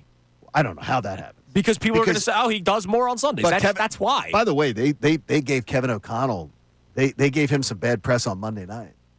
Kevin O'Connell was the one who really was pushing, saying, JJ's ready. JJ's my guy. Yeah. No, JJ's ready. You don't have to sign, don't have to resign. JJ's ready. Don't worry, they have a Super Bowl champion back. Yeah, they're ready for him. Yeah, but Nick Sirianni gets the same Jalen Hurts treatment. He does. I mean, he wins. He does all the things behind the scenes that you don't necessarily see, that don't get credit, but big part of a winning culture. But because he doesn't have the offensive mind flashiness, he will not be at the top of those lists. They're actually a perfect marriage, Sirianni The thing and is, Hurts. though, is Jalen Hurts gets an MVP. He's the MVP of a Super Bowl, which you can never take away. It'll always be just that moment. And right now, I've sensed a shift in the Hurts argument. Yeah. Like the Hurts coverage, I've sensed. Remember when a I was in discussion Bristol? difference. I was in Bristol and I came home, and that was one of my takeaways was he's going to be talked about differently this year. Now, there are still some people that will stand by their belief that he can't win or like it's because of the rest of the team or something. But, yeah, that shift is happening. And your question is, when does that shift happen for Nick Sirianni? If on Sunday afternoon, I truly believe the Eagles walk off the field with a 4-0. Nick will be 4-0 against Sean McVay. Yeah, because Sean McVay is coaching version of Josh Allen, and Andy Reid is coaching version of Patrick Mahomes. You can't say that because he's already won a Super Bowl. Well, you get what I'm saying, right? Like the flashiness, the pizzazz will always be there, so people will not put him over even if he wins, and that's okay with me. Yeah, I mean, it seems totally okay with Nick Sirianni. Completely okay with him. Yeah, he's fine with it. And that's the only one it really should matter about. I don't know why. I don't know why it offends me. Because it's not like... Because this is a show that gives credit where credit's due. But he deserves it. And Sirianni doesn't get it. And to your point, I don't think he cares either. I don't think he really does. I think to Connor's point, he and Jalen Hurts are so perfect for one another because all they do care about is winning. Like, they're obsessed with winning that they don't care how it looks. By the way, Nick Sirianni, 4th all-time. Unbelievable. In winning percentage and it's only as of today. It's only year 5. Yeah. And the guys he's being compared to did it a lot longer. Yeah. But... when you get to like year 5, what if year 5 is another trip to the Super Bowl? Then you got to start going, okay, this is special. Right. This is really special. So, by the way, the guys that have been doing it longer. So, here's your top 10. George Halas, he did it for forever. He's 10. Ray Flaherty, he did it for 11 years. Well, Ray Flaherty was just in the 30s. Ray Flaherty, I think he does middays here. Blanton Collier did it in the 60s. Blanton Collier was just difference maker. Jim Harbaugh is number 7. And Colin Cowherd just said earlier this week he's the greatest coach in the history of football. I think Jim Harbaugh is one of the greatest football coaches ever. But in the NFL, this is only year 6. He's been a great NFL coach, but I haven't seen him hoist a Lombardi yet. That's what I'm saying. Not yet. Not yet. By the way, Sirianni's behind the guy that they named the trophy after. Yes. Lombardi's 3, Madden 2, and that guy Chamberlain. Ryan Chamberlain? No, Guy Chamberlain. Guy is the name. Ryan was a serial killer on GH. Cut his own hand off. It's scary. Man. I think Sirianni would do that for a win. Keep on spoiling that GH show for me. That's why I don't watch. That was years ago. That's why I don't watch. That was years ago. Keep on spoiling it for me. All right, coming up next, we have one more segment before our man Andrew DeCecco joins us. He's with us for his 2-hour hit on a Thursday from 8 to 10. So before we get to DeCecco, when we do our deep dive Eagles-Rams for the next 2 hours, Phillies completed their series in L.A. last night and now get set to take on the D-backs tomorrow. We may be seeing what the Phillies' plans could be with some pitchers in the postseason. We'll discuss that next. It's Kincade and Salciunas, 97.5 The Fanatic. Kincade and Salciunas, 6 to 10 a.m.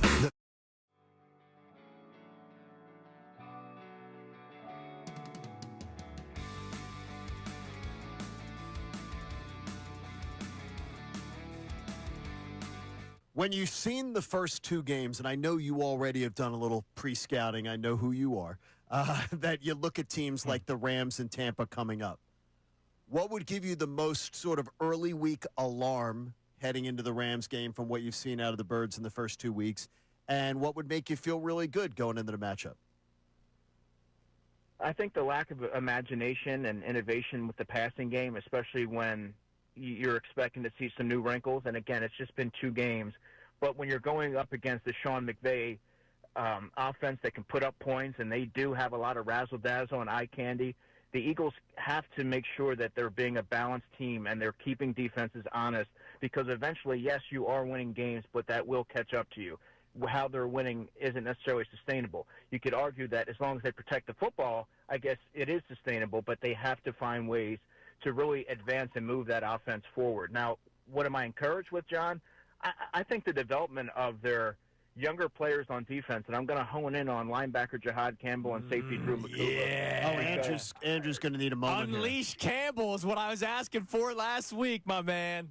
And he certainly was. I mean, this is a physical player who just attacks that line of scrimmage.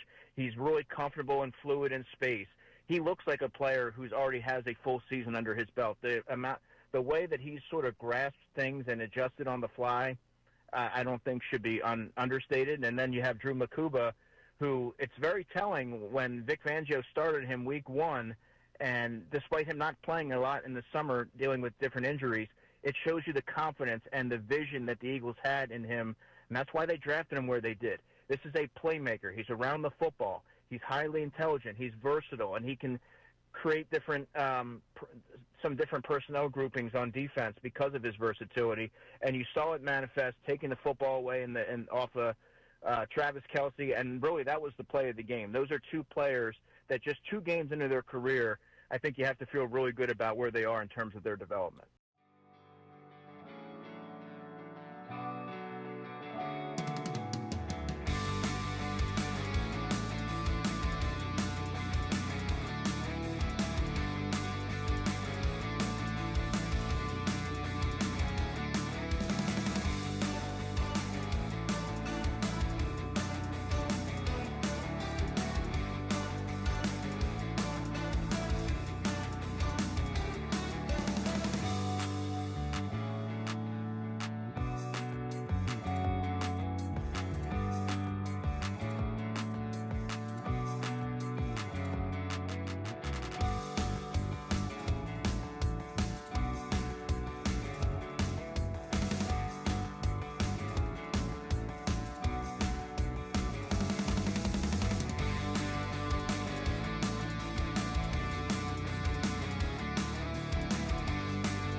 So let's give away our second $50 gift card to Wendy's. Now, I probably shouldn't have told people to text "Screw you, Andrew," because one of my neighbors actually just texted me to my personal number.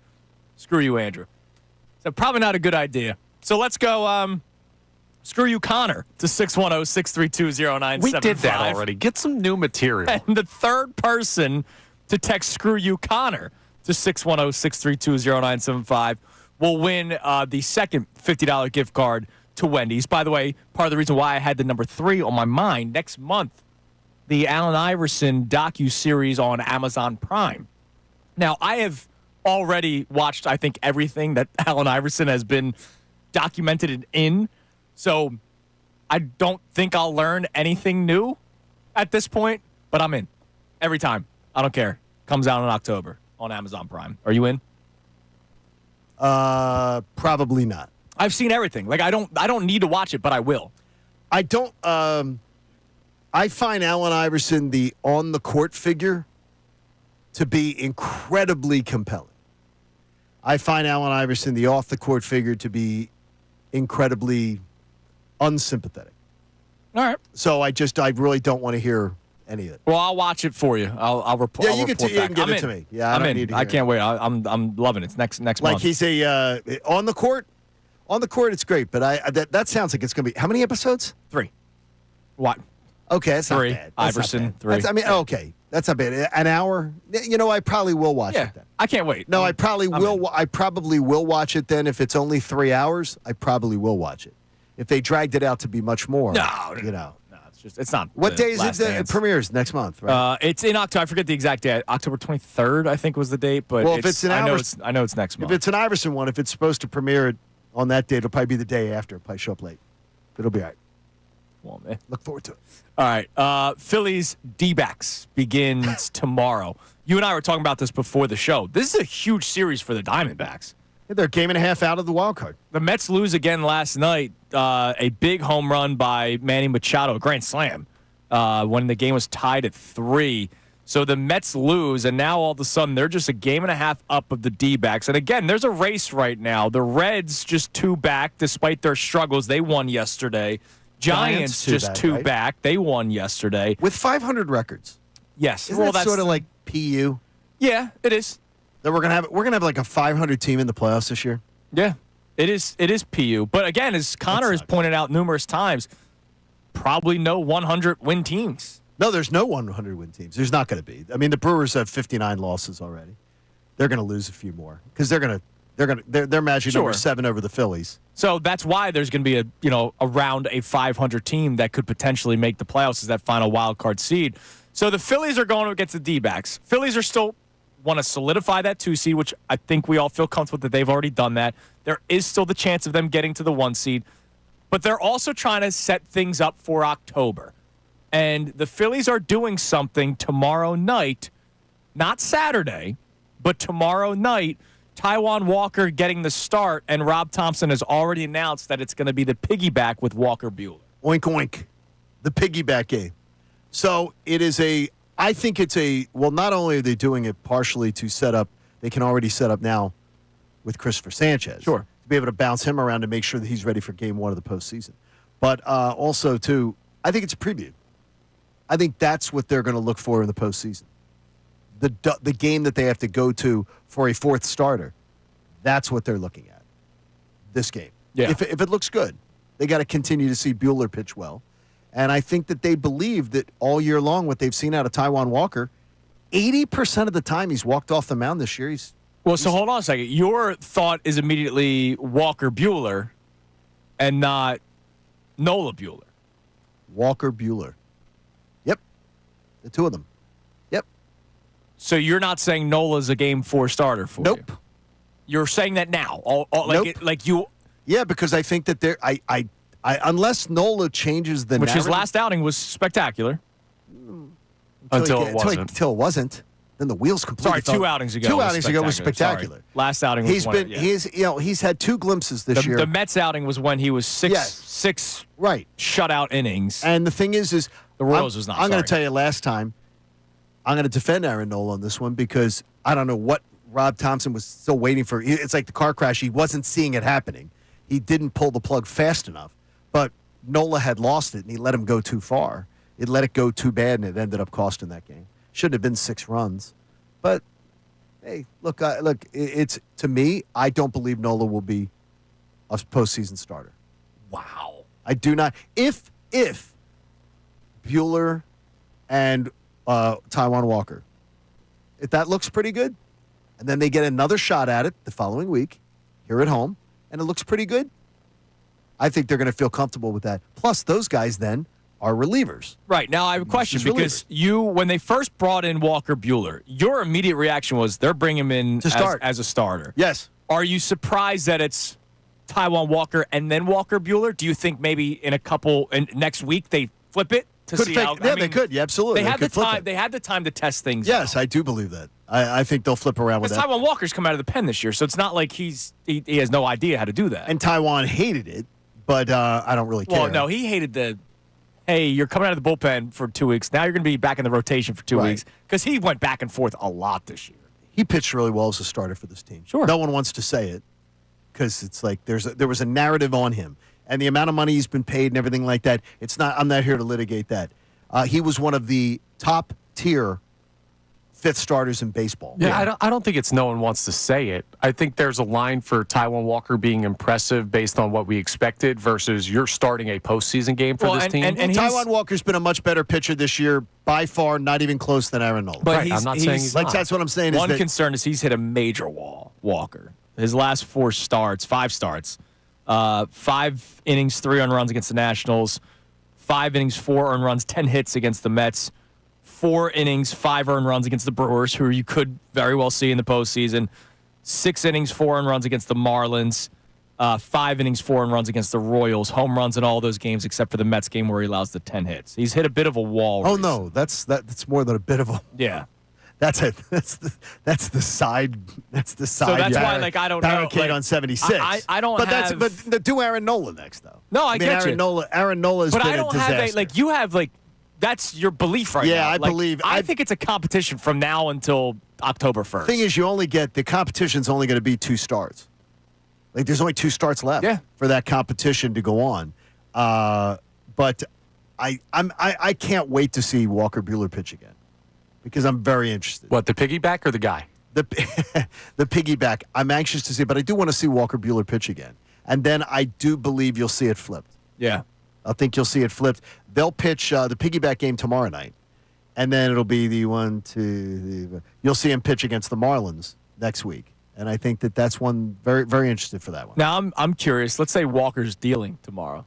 This is the plan though, because we're trying to get set for the playoffs. Or you let him go? Nah, that's the plan. No, that's the plan. You don't have anything No, really you've left told to them. prove. Yeah, and you've told them what it is. And more importantly, when Walker's dealing, I want Walker walking off the mound tonight with what you just said. If he pitches 4 great innings tomorrow night, good. Great job. Call it a day. Great job. You gave up one let's get earned, 3 out of Walker Buehler. 3 hits, 1 earned run in 4 innings. Take it. Taijuan, great job. It's Noah Syndergaard. Let's do it. Yeah, absolutely. All right, coming up next, our man Andrew DeCecco in studio. So he's been with us the last couple of Fridays, but we're back to our regular schedule. He's going to be with us every Thursday from 8 to 10.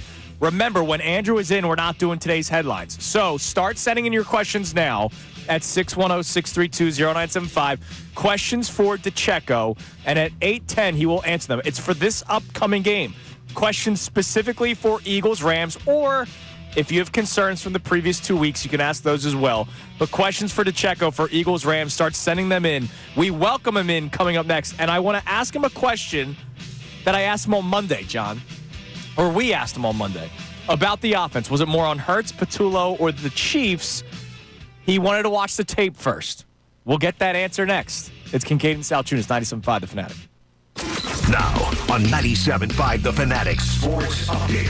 Serriani speaks on patience. I'm Connor Thomas, and this update's brought to you by Wendy's. Their breakfast 2 for $3 biggie bundles let you choose your perfect duo from your fave 4, including a sausage or egg and cheese biscuit, small seasoned potatoes, or medium hot coffee at participating U.S. Wendy's. Nick Serriani met with media yesterday, and a big talking point this week has been the offense, and a little bit underwhelming so far this year. He talked about patience in the early part of the season. We got to remember that this is a 17-game season, and not to overreact on things that have happened just through the first 2 games. We found ways to win. We know we have to get better at a lot of things, but there's a progression to it. There is, and maybe part of it this past week was Dallas Goedert being unavailable. The Eagles had their first injury report yesterday, and Dallas Goedert practiced in a limited capacity with that knee injury. Jalen Carter was also listed as limited with a shoulder injury. We'll keep you updated on all the news ahead of the game Sunday at 1 p.m. with the Rams. Phils got shut out in the series finale in L.A., a 5-0 final. Blake Snell struck out 12. The Phils did still take 2 of 3 in the series. They've got an off day today, and then they'll be playing the Diamondbacks in Arizona. Andrew DeCecco joins the guys next, and he'll be with us for the rest of the show.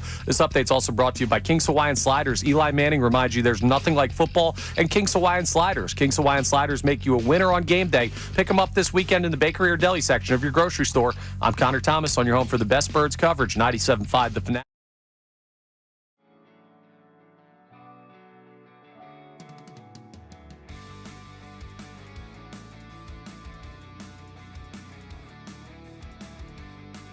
When you've seen the first 2 games, and I know you already have done a little pre-scouting, I know who you are, that you look at teams like the Rams and Tampa coming up. What would give you the most sort of early week alarm heading into the Rams game from what you've seen out of the Birds in the first 2 weeks? And what would make you feel really good going into the matchup? I think the lack of imagination and innovation with the passing game, especially when you're expecting to see some new wrinkles, and again, it's just been 2 games, but when you're going up against the Sean McVay offense that can put up points, and they do have a lot of razzle-dazzle and eye candy, the Eagles have to make sure that they're being a balanced team and they're keeping defenses honest, because eventually, yes, you are winning games, but that will catch up to you. How they're winning isn't necessarily sustainable. You could argue that as long as they protect the football, I guess it is sustainable, but they have to find ways to really advance and move that offense forward. Now, what am I encouraged with, John? I think the development of their younger players on defense, and I'm going to hone in on linebacker Jihad Campbell and safety Drew McCouba. Yeah. Andrew's going to need a moment here. Unleash Campbell is what I was asking for last week, my man. And he certainly was. I mean, this is a physical player who just attacks that line of scrimmage. He's really comfortable and fluid in space. He looks like a player who's already has a full season under his belt. The way that he's sort of grasped things and adjusted on the fly, I don't think should be understated. And then you have Drew McCouba, who it's very telling when Vic Fangio started him week 1, and despite him not playing a lot in the summer dealing with different injuries, it shows you the confidence and the vision that the Eagles had in him, and that's why they drafted him where they did. This is a playmaker. He's around the football. He's highly intelligent. He's versatile, and he can create different some different personnel groupings on defense because of his versatility. And you saw it manifest, taking the football away and off Travis Kelce, and really that was the play of the game. Those are 2 players that just 2 games into their career, I think you have to feel really good about where they are in terms of their development.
Salciunas, 97.5, The Fanatic, and joining us now for the remainder of the show. You know him, you love him, we love him, our man Andrew DeCecco. Don't forget, send in your questions now. Questions for DeCecco at 610-632-0975, because coming up at 8:10, instead of today's headlines with Connor Thomas, we do questions for DeCecco for this upcoming Eagles-Rams game. Mr. DeCecco, good morning. Good morning, guys. Great to be with you. How is everybody? We are fantastic. Very good. This is our time where we don't work, and we make you do all the work for the rest of the show. So naturally, yes, Yes, we're pushing. We're good. Like we're pushing this. Yes, we're on to tomorrow at this point. We're already thinking about it. Earlier this week, when we had you on after the Eagles-Chiefs game on Monday, we were talking about obviously the struggles offensively. And one of the things that we got into, I honestly forget if I asked the question, if John asked the question, but somebody asked the question of Was it more so Patullo? Was it more so Hurts? Or do you give credit to the Chiefs' defense? And I believe you said it's all three maybe, but you wanted to check the tape more before you gave a concrete answer. So I'm going to ask you that question again. When you look back on Sunday's tape, because I know you did that. You think he did? Yeah, I know he did. Yeah. How many times? Was it game plan? Did Hurts miss things, or did the Chiefs just have a hell of a day defensively? Well, Steve Spagnuolo and his defense, they were relentless. But I think a lot of it had to do with the game plan. You know, you're in a tough environment. The Chiefs were swarming defensively, and in a game that's sort of hanging in the balance throughout, I mean, it ended up being a 3-point game. The last thing that the Eagles wanted to do was try and get a little bit too aggressive, and then you maybe commit a turnover. So they kind of kept that close to the vest, and at least that's the way that it looked to me. I do believe that they're going to turn it on, especially when they have to. This weekend, they're going to have to put up points. So this is going to be a true test for Jalen Hurts, Kevin Patullo, and the whole offensive group as a whole. But I think that there's this sentiment that there weren't players open. I don't agree with that. I mean, you can pinpoint, you can screenshot certain parts of the route where players are covered up. But, I mean, there's about 5 or 6 plays in every game that you could point to for any team that players aren't uncovering. Sure. There were players that were open. I mean, that first play of the game, for example, where Jalen Watson, the corner, blitzes off the side, and, you know, Grant Got the fumble? Yes, and that's that play you saw. Yeah, there was definitely open. Yeah, I mean, AJ is streaking free, and if that play was able to be blocked up, all of a sudden that's a 65-yard touchdown, and we're not even having that conversation about a compressed offense. It's a really good one there. Is the when speaking to someone within the Eagles, you say I was getting the pump the brakes lecture. Good. Being told pump the brakes a bit, but I was also being told that maybe when everybody rounds into shape physically. So I'm taking that's partial Dallas Goedert being back yesterday at practice, which is a great sign. Doesn't mean he's playing Sunday, but it probably trends that way. You've seen that. But do you believe this team is maybe a little more banged up than we know about? No, I don't. So you don't? I don't think so. I think a lot of it is, and we've talked a lot about this. Rounding into shape also has to do with the getting games under your belt as a group. You can only do so much in practice, but you need to really be able to go through 4 quarters and do that over and over again for synchronicity purposes, but also just to get on the same page. And September, if you look across the NFL, and I know it's not something that everybody wants to hear, but play around the NFL for the month of September is largely sloppy. And I guess the objective is to always win the game. But I've said this when the schedule came out, guys. Week 5, when the Eagles play the Broncos, that's a game that I was highlighting because that's where I believe you're going to see what their identity is, who and what they are at that point in the season. That's really where they should be raring on all cylinders. All right, so I want to play to that a clip from Nick Sirianni's press conference yesterday. And again, I think he was addressing John Kincade specifically. And many people did he say idiot or did he just say no? Okay. No. But I think he listens to the show. We know that he's quoted you. We know Jordan listened yesterday. We appreciate you, Jordan. We appreciate everybody from the Eagles listening to the right station. So Nick Sirianni yesterday, when asked about the lack of explosive plays through the first couple of weeks of the season, this was his response. We got to remember that this is a 17-game season and not to overreact on things that have happened just through the first 2 games. We found ways to win the first 2 games, and we know we have to get better at a lot of things, but there's a progression to it, and so that's what our goal is and our focus is right now. So, Andrew, as you're listening to 97.5, The Fanatic, WPEN, HD1, Burlington, Philadelphia, a Beasley Media Group station broadcasting live from the Comcast Business Studio, powering possibilities. How much do you buy that answer? Because, look, obviously they do have time. And we saw last year a 2-2 start led to, 16 straight wins, including the Super Bowl. So we saw them come into form over the course of the season. But, how long are you willing to wait for that? I mean, he says week 5. Yeah, right? I mentioned week 5. The first 4 weeks, the objective is survive and advance as you continue to learn who you are as a team. And I think that's true league-wide. Sure. I mean, there's always the exception or two. But, yeah, I mean, the objective is always to win. And Nick Sirianni and Jalen Hurts and the Philadelphia Eagles, as of late, have a remarkable track record of doing so. So, at some point, they built up enough equity that they deserve the benefit of the doubt. Now, I'm not going to sit here and suggest that that passing game didn't leave a lot to be desired. Right, of course right. it did. And when you have that kind of weaponry at your disposal, you have to utilize that and really you lean on that to keep defenses honest. I'm not oozing as much confidence this week as I was last week. And part of last week, John, I expected more in the passing game. Sure. Even though Well, Spags, you had every right to expect more. I just did. Even though We all I should have respect expected more. Spags, and I knew there was going to be pressure, and I knew it wasn't going to be able to be deep shots downfield. I'm not playing Madden here. I understand. I expected more, and I didn't get it, right? So I'm not expressing that same confidence going into week 3 because I need to see it.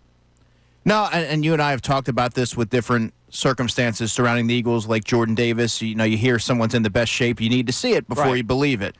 But I think that Nick Sirianni and Jalen Hurts, that coach quarterback combination has proven over the course of their respective tenures here in Philadelphia that they are going to get it together. And just when you think that the passing game is lackluster, you see a game like the Pittsburgh Steelers game last season where they're able to turn it on. Now, you have to do that more consistently, I believe, Right. because teams are playing the Eagles differently. Naturally, when you have someone like Saquon Barkley in the backfield, and you see a lot of, you saw it on Sunday, a sea of red really swarming Saquon.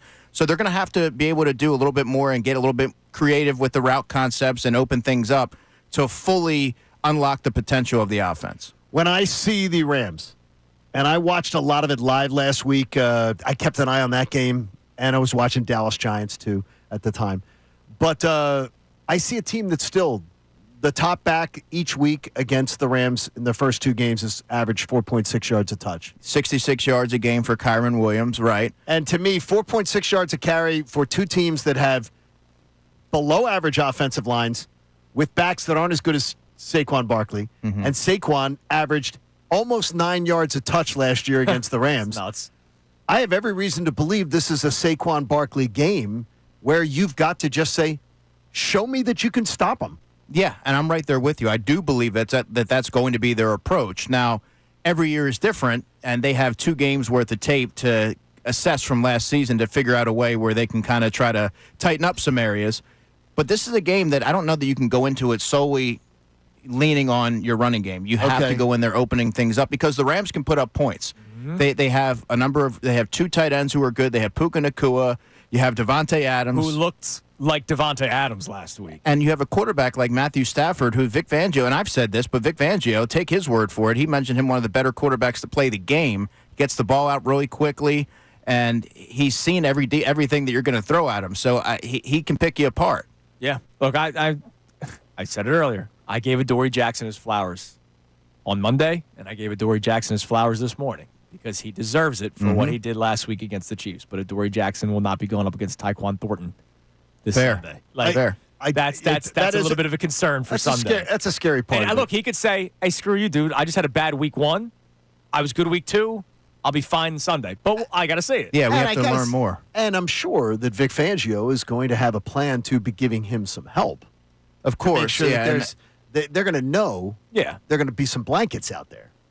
Yeah, this is obviously a really big test for Adoree Jackson, but I'm glad you said that, Andrew, because the way that a lot of folks were talking about Adoree Jackson after week 1, Oh, yeah. I mean, I thought that was way out of bounds. I mean, you got to You could say he had a bad game. Yeah, you could say you had a bad game, but I mean, some of the opinions that I've seen about him are really extreme, and you have to allow things time to play out. Because if other players are being afforded grace on defense and offense in that acclimation period into the regular season, I mean, he should as well.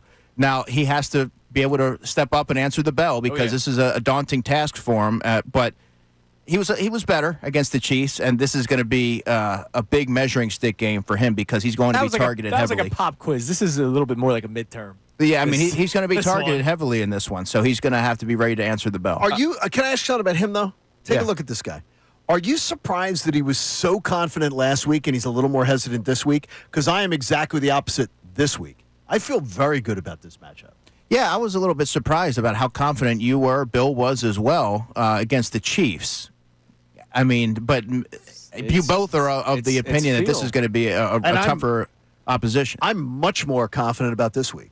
Yeah, Like, much more I comfortable. haven't seen it yet out of the offense. I saw, even though it took 4 quarters, I saw 33 points from the Rams last week. Obviously, the Eagles are far better defensively than the Tennessee Titans, but I do believe, and I would like your answer on this coming up next because we have questions for DeCecco. So I'll start it. So I want you to think. Questions for DeCecco. You can send them in now at 610-632-0975 for Sunday's game against the Rams.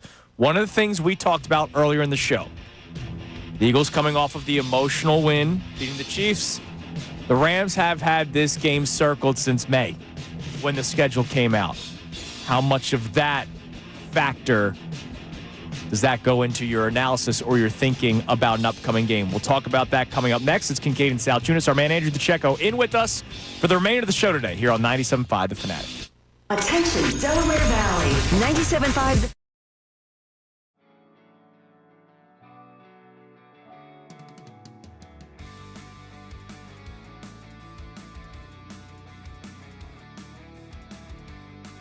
When you've seen the first two games, and I know you already have done a little pre-scouting, I know who you are, that you look at teams like the Rams and Tampa coming up.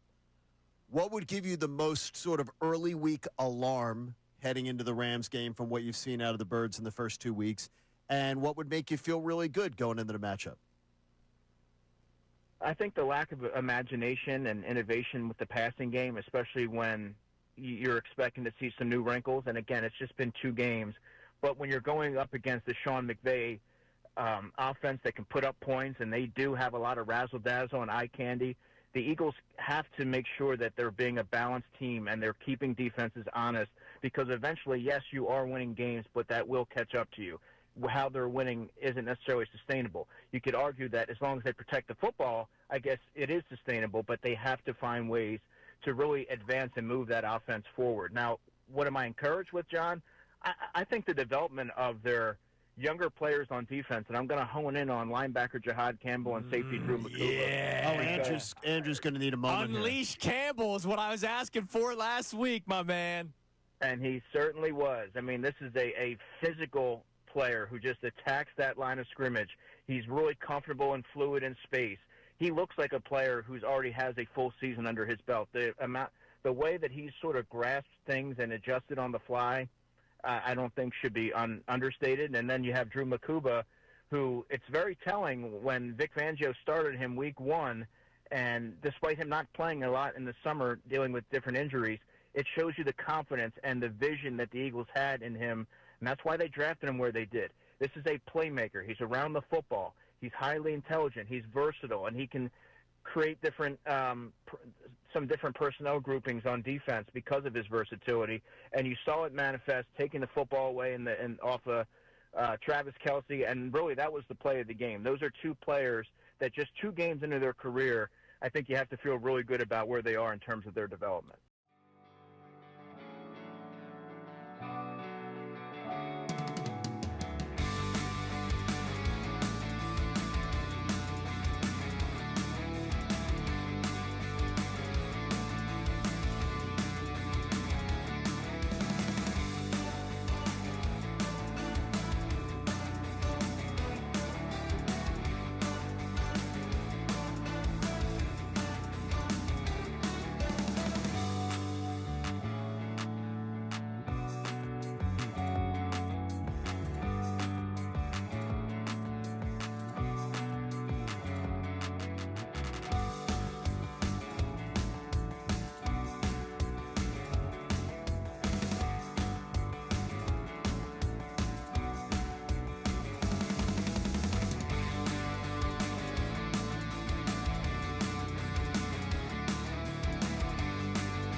Day 12 here on Kincade Salciunas, 97.5 The Fanatic.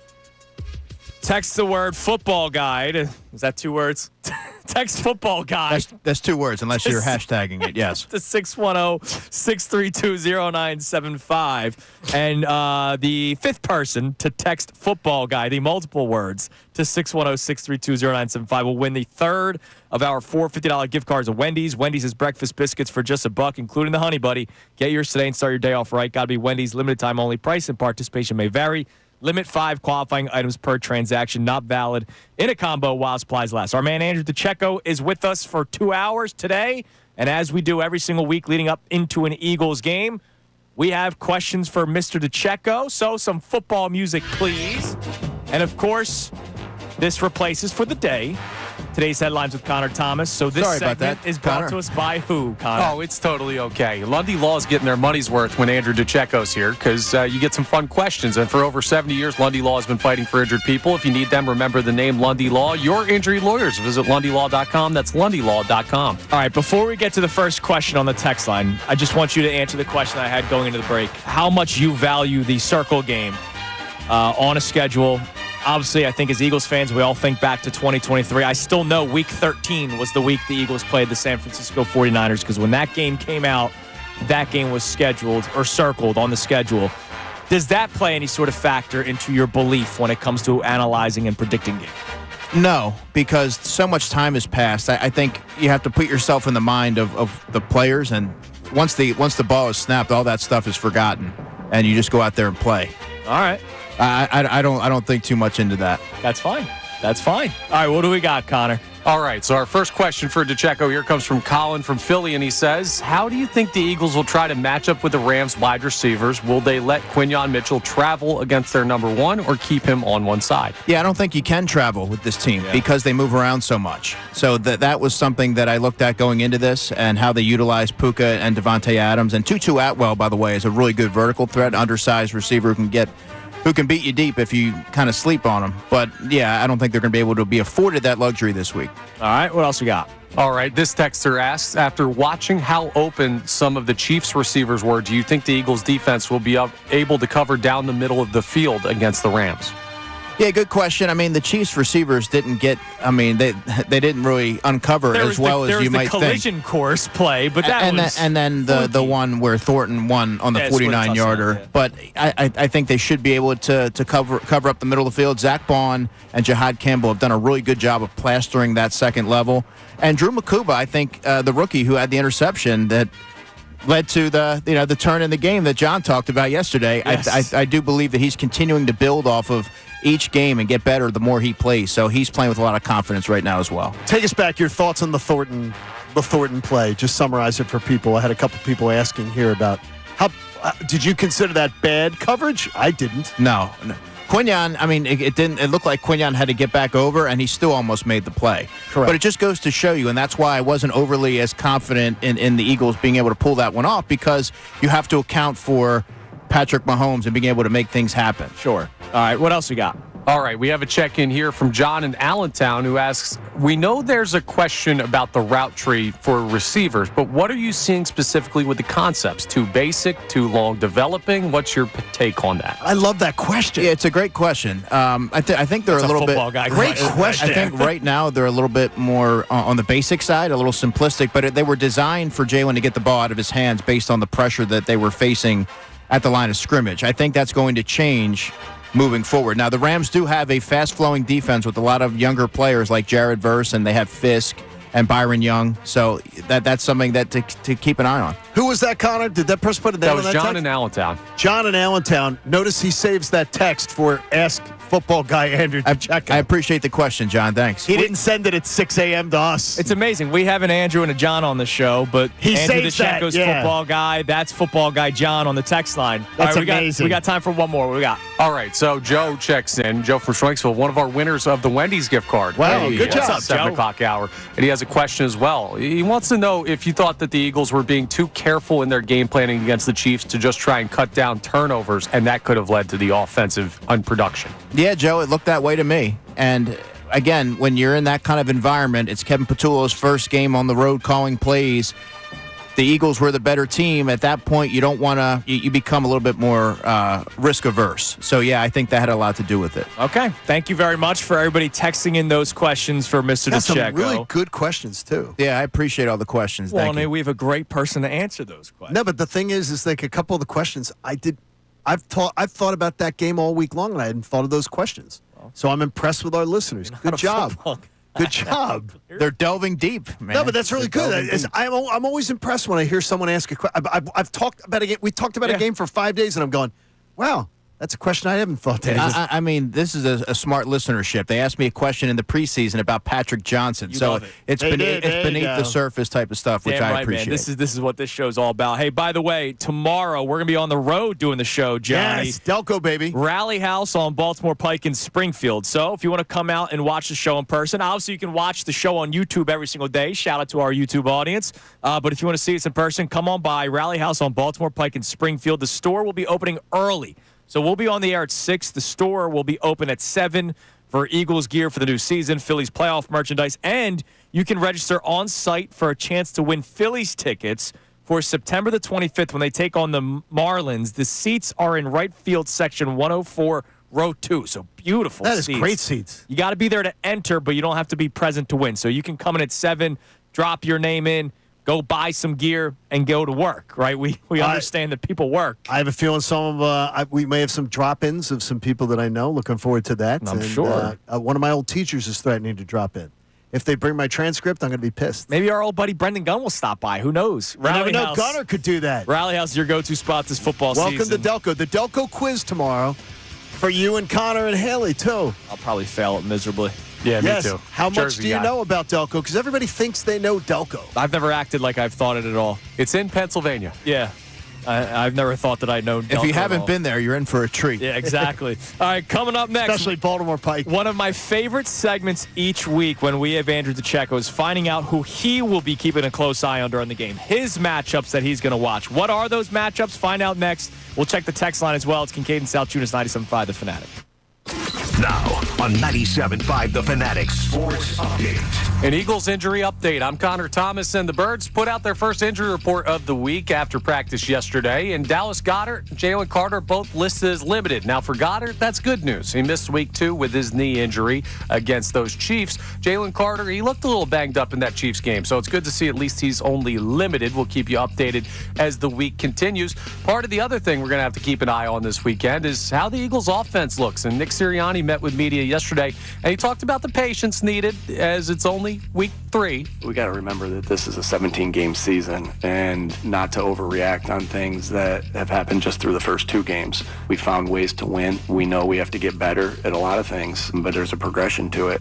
We'll keep you updated on all your Eagles news ahead of the matchup with the Rams Sunday, 1 p.m. at the Link. Phils got shut out in their series finale in L.A., a 5-0 final that saw Blake Snell strike out 12. It wasn't a great finish to the series, but the Phils did take 2 of 3. They took the season series against the Dodgers, and now they get an off day as they travel to Arizona to take on the Diamondbacks for 3 games starting tomorrow night. Andrew DeCecco remains with the guys for the remainder of the show. This update's brought to you by Wendy's. Their breakfast 2 for $3 biggie bundles let you choose your perfect duo from your fave 4, including a sausage or egg and cheese biscuit, small seasoned potatoes, or medium hot coffee at participating U.S. Wendy's. I'm Connor Thomas on your home for the best Birds coverage, 97.5 The Fanatic and 97.5thefanatic.com.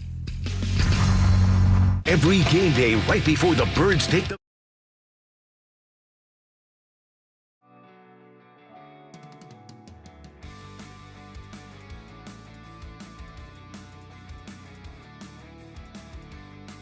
When you've seen the first 2 games, and I know you already have done a little pre-scouting, I know who you are, that you look at teams like the Rams and Tampa coming up. What would give you the most sort of early week alarm heading into the Rams game from what you've seen out of the Birds in the first 2 weeks? And what would make you feel really good going into the matchup? I think the lack of imagination and innovation with the passing game, especially when you're expecting to see some new wrinkles. And again, it's just been 2 games. But when you're going up against the Sean McVay offense that can put up points, and they do have a lot of razzle-dazzle and eye candy, the Eagles have to make sure that they're being a balanced team and they're keeping defenses honest, because eventually, yes, you are winning games, but that will catch up to you. How they're winning isn't necessarily sustainable. You could argue that as long as they protect the football, I guess it is sustainable, but they have to find ways to really advance and move that offense forward. Now, what am I encouraged with, John? I think the development of their younger players on defense, and I'm going to hone in on linebacker Jihad Campbell and safety Drew McCuba. Yeah. Andrew's going to need a moment. Unleash Campbell is what I was asking for last week, my man. And he certainly was. I mean, this is a physical player who just attacks that line of scrimmage. He's really comfortable and fluid in space.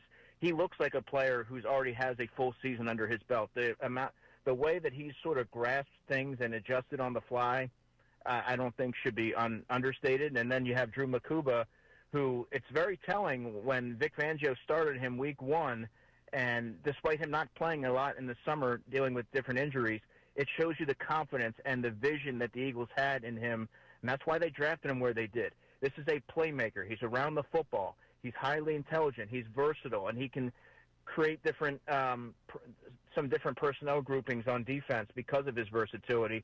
And you saw it manifest, taking the football away off Travis Kelce, and really that was the play of the game. Those are two players that just 2 games into their career, I think you have to feel really good about where they are in terms of their development.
On air. It is Kincade Salciunas, 97.5 The Fanatic on a Thursday morning with Andrew the Checo, who is with us until the end of the show today. And this is always one of my favorite segments every single week. It's when I ask him who he will be keeping a close eye on during the upcoming game, because then I keep a close eye on these matchups. So before we do that, I want to play something for you, Andrew, because I don't want to forget to get to the text line. You can text the show at 610-632-0975. If you're just tuning in, we've been playing a clip from Rich Eisen from Monday morning on ESPN Radio. And I want you to hear it, and I want your reaction to it, because it's something that the Chiefs had. It's something that the Patriots had. And Rich Eisen is making it seem like the Eagles have it, and I want your reaction to it. Take a listen to what Rich Eisen had to say reacting to the Eagles' victory against the Chiefs Monday morning. The Eagles have this air of they certainly have an air of invincibility when it's the tush push lineup, and it just permeates out from that. Oh, A.J. Brown can hardly do a thing. Devontae Smith is hurt. Guess what? He's going to get off the mat.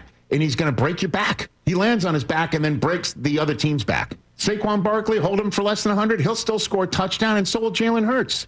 Defensively, they're going to make a play with some guy you've never heard of. And that'll piss you off because they have enough people you've heard of. Jalen Carter kept the spit in his mouth, and he's unstoppable. And that's the way it feels with the Eagles right now. Do you get that sense? And not invincible to 17-0, win this like Miami Dolphins, but like it doesn't matter how the game's going to play out. They're going to win, and if they lose, they're winning the next week. Yeah, there's an air of confidence for sure, and it's almost like when you're watching the game, you get the sense of, even if they're trailing, that they're going to figure it out. Right. Because they have a winning DNA.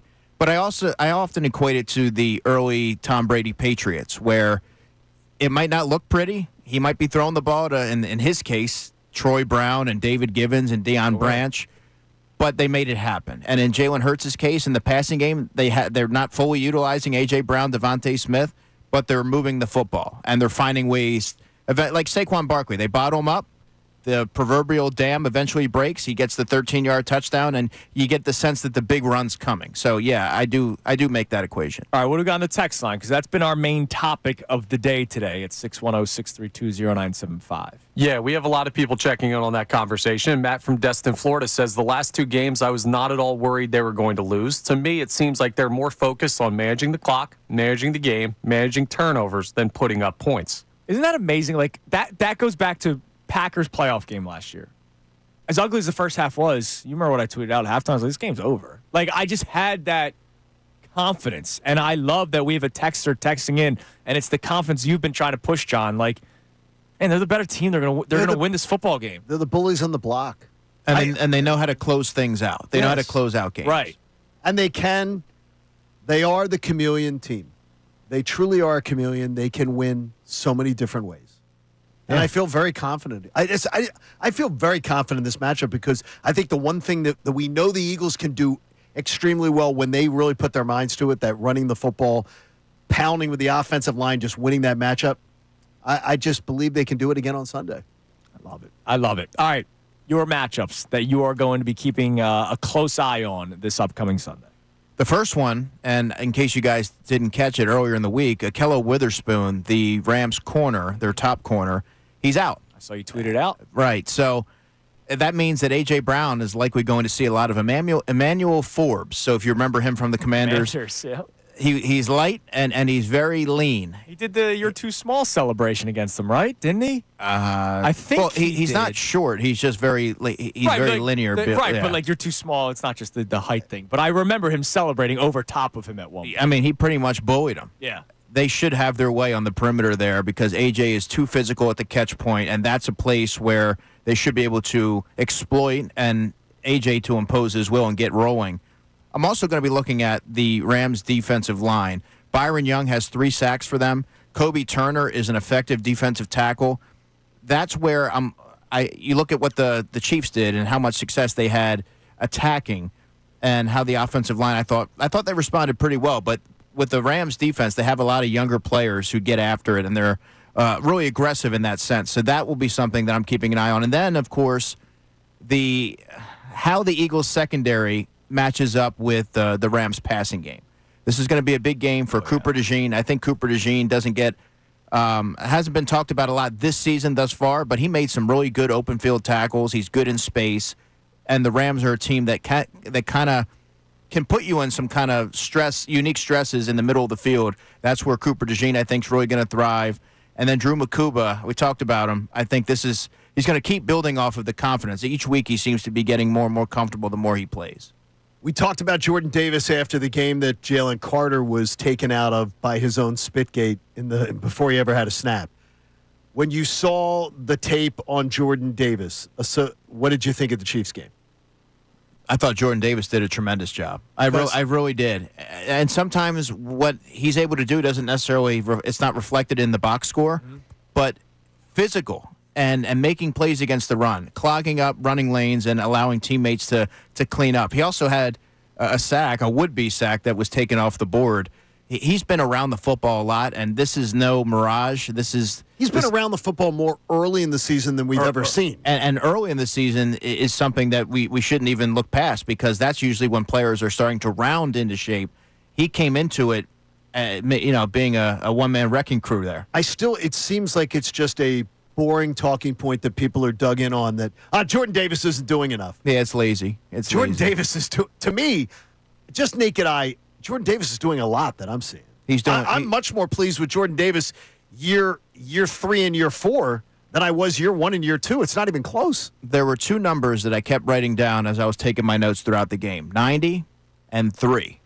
Nolan Smith didn't get a sack, and he didn't factor into the box score in any meaningful way. There was the one play where he just blew up the tackle. Yes. Oh, my gosh. It was like a vicious blow up. Listen, he plays with controlled violence. He's extremely physical at the point of attack, sets the edge very well. And I think he's kind of one of those tone setters that you have to have on defense. And John equates him to a bully ball style, a bully team. He's one of those first off the bus kind of guys. And I think when you look at what he was able to do and Jordan Davis really setting the tone there in the trenches, those are 2 players that have really started to elevate their game this season. I fell in love with Nolan Smith, the person, before he played his first game with the Eagles. It's easy to do that. So Nolan Smith, remember they have the Georgia Bulldogs, they had the YouTube show. Sure. Of they all live together and all that kind of stuff. Nolan Smith was doing something before he even played his first game with the Eagles.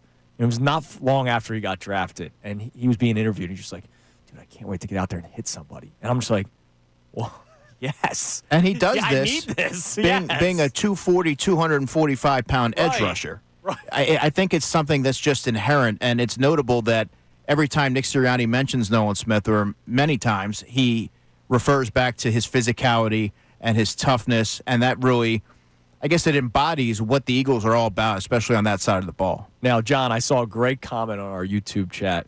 You know how you've been trying to get people, and I'm with you, to own the dominance of the Eagles. If they're 3-0 Monday, when they are 3-0 Monday morning, are we then going to see people finally go, okay, I'm going to stop being I'm going to stop being afraid to embrace that I've got one of the greatest teams in football, greatest team in Eagle history, everything that I'm rooting for. But our man Dawood on the YouTube chat, he's a good fan. He's for it. He's a good fan, too. He buys into it.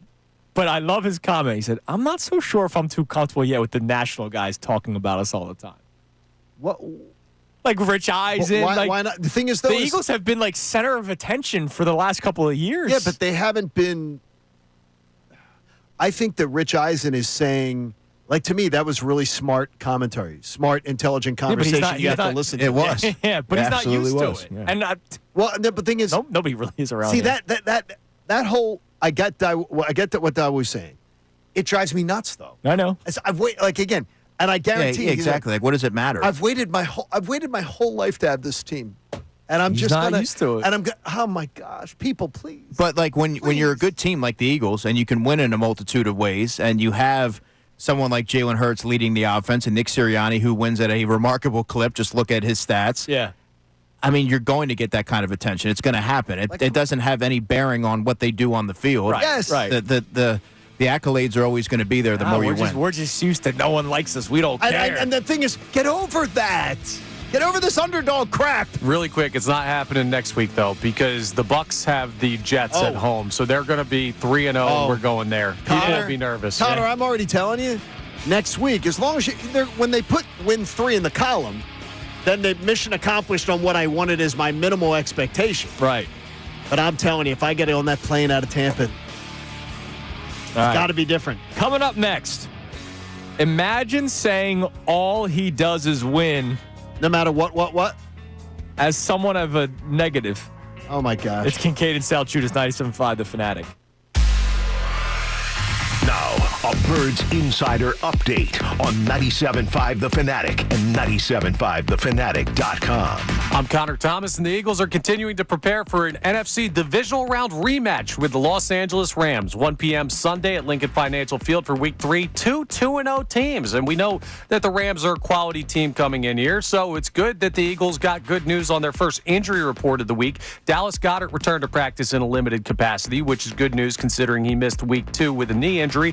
Jalen Carter, who was a little banged up in that Chiefs game, practiced in a limited capacity as well with a shoulder injury. So we'll keep you updated on that as the week goes on. But one of the big talking points this week surrounding the Birds has been the quietness of the passing offense. It hasn't looked very efficient. And Jalen Hurts talked a little bit yesterday about taking accountability for that. I take accountability for a lot of it and just how we go out there, because it's my job. My job is to go out there and be the general, orchestrate everything, and ultimately make plays. And, given the opportunities we had, I'm very critical of myself. And it's good to hear accountability from QB1, but what we really want to see is the production on the field. Nick Serriani also met with media yesterday and talked about the patience. We got to remember that this is a 17-game season and not to overreact on things that have happened just through the first 2 games. We found ways to win. We know we have to get better at a lot of things, but there's a progression to it. We'll see if week 3 shows us another step in the progression. I'm Connor Thomas on your home for the best Birds coverage, 97.5 The Fanatic and 97.5thefanatic.com. Eagles quarterback Jalen Hurts. Yep.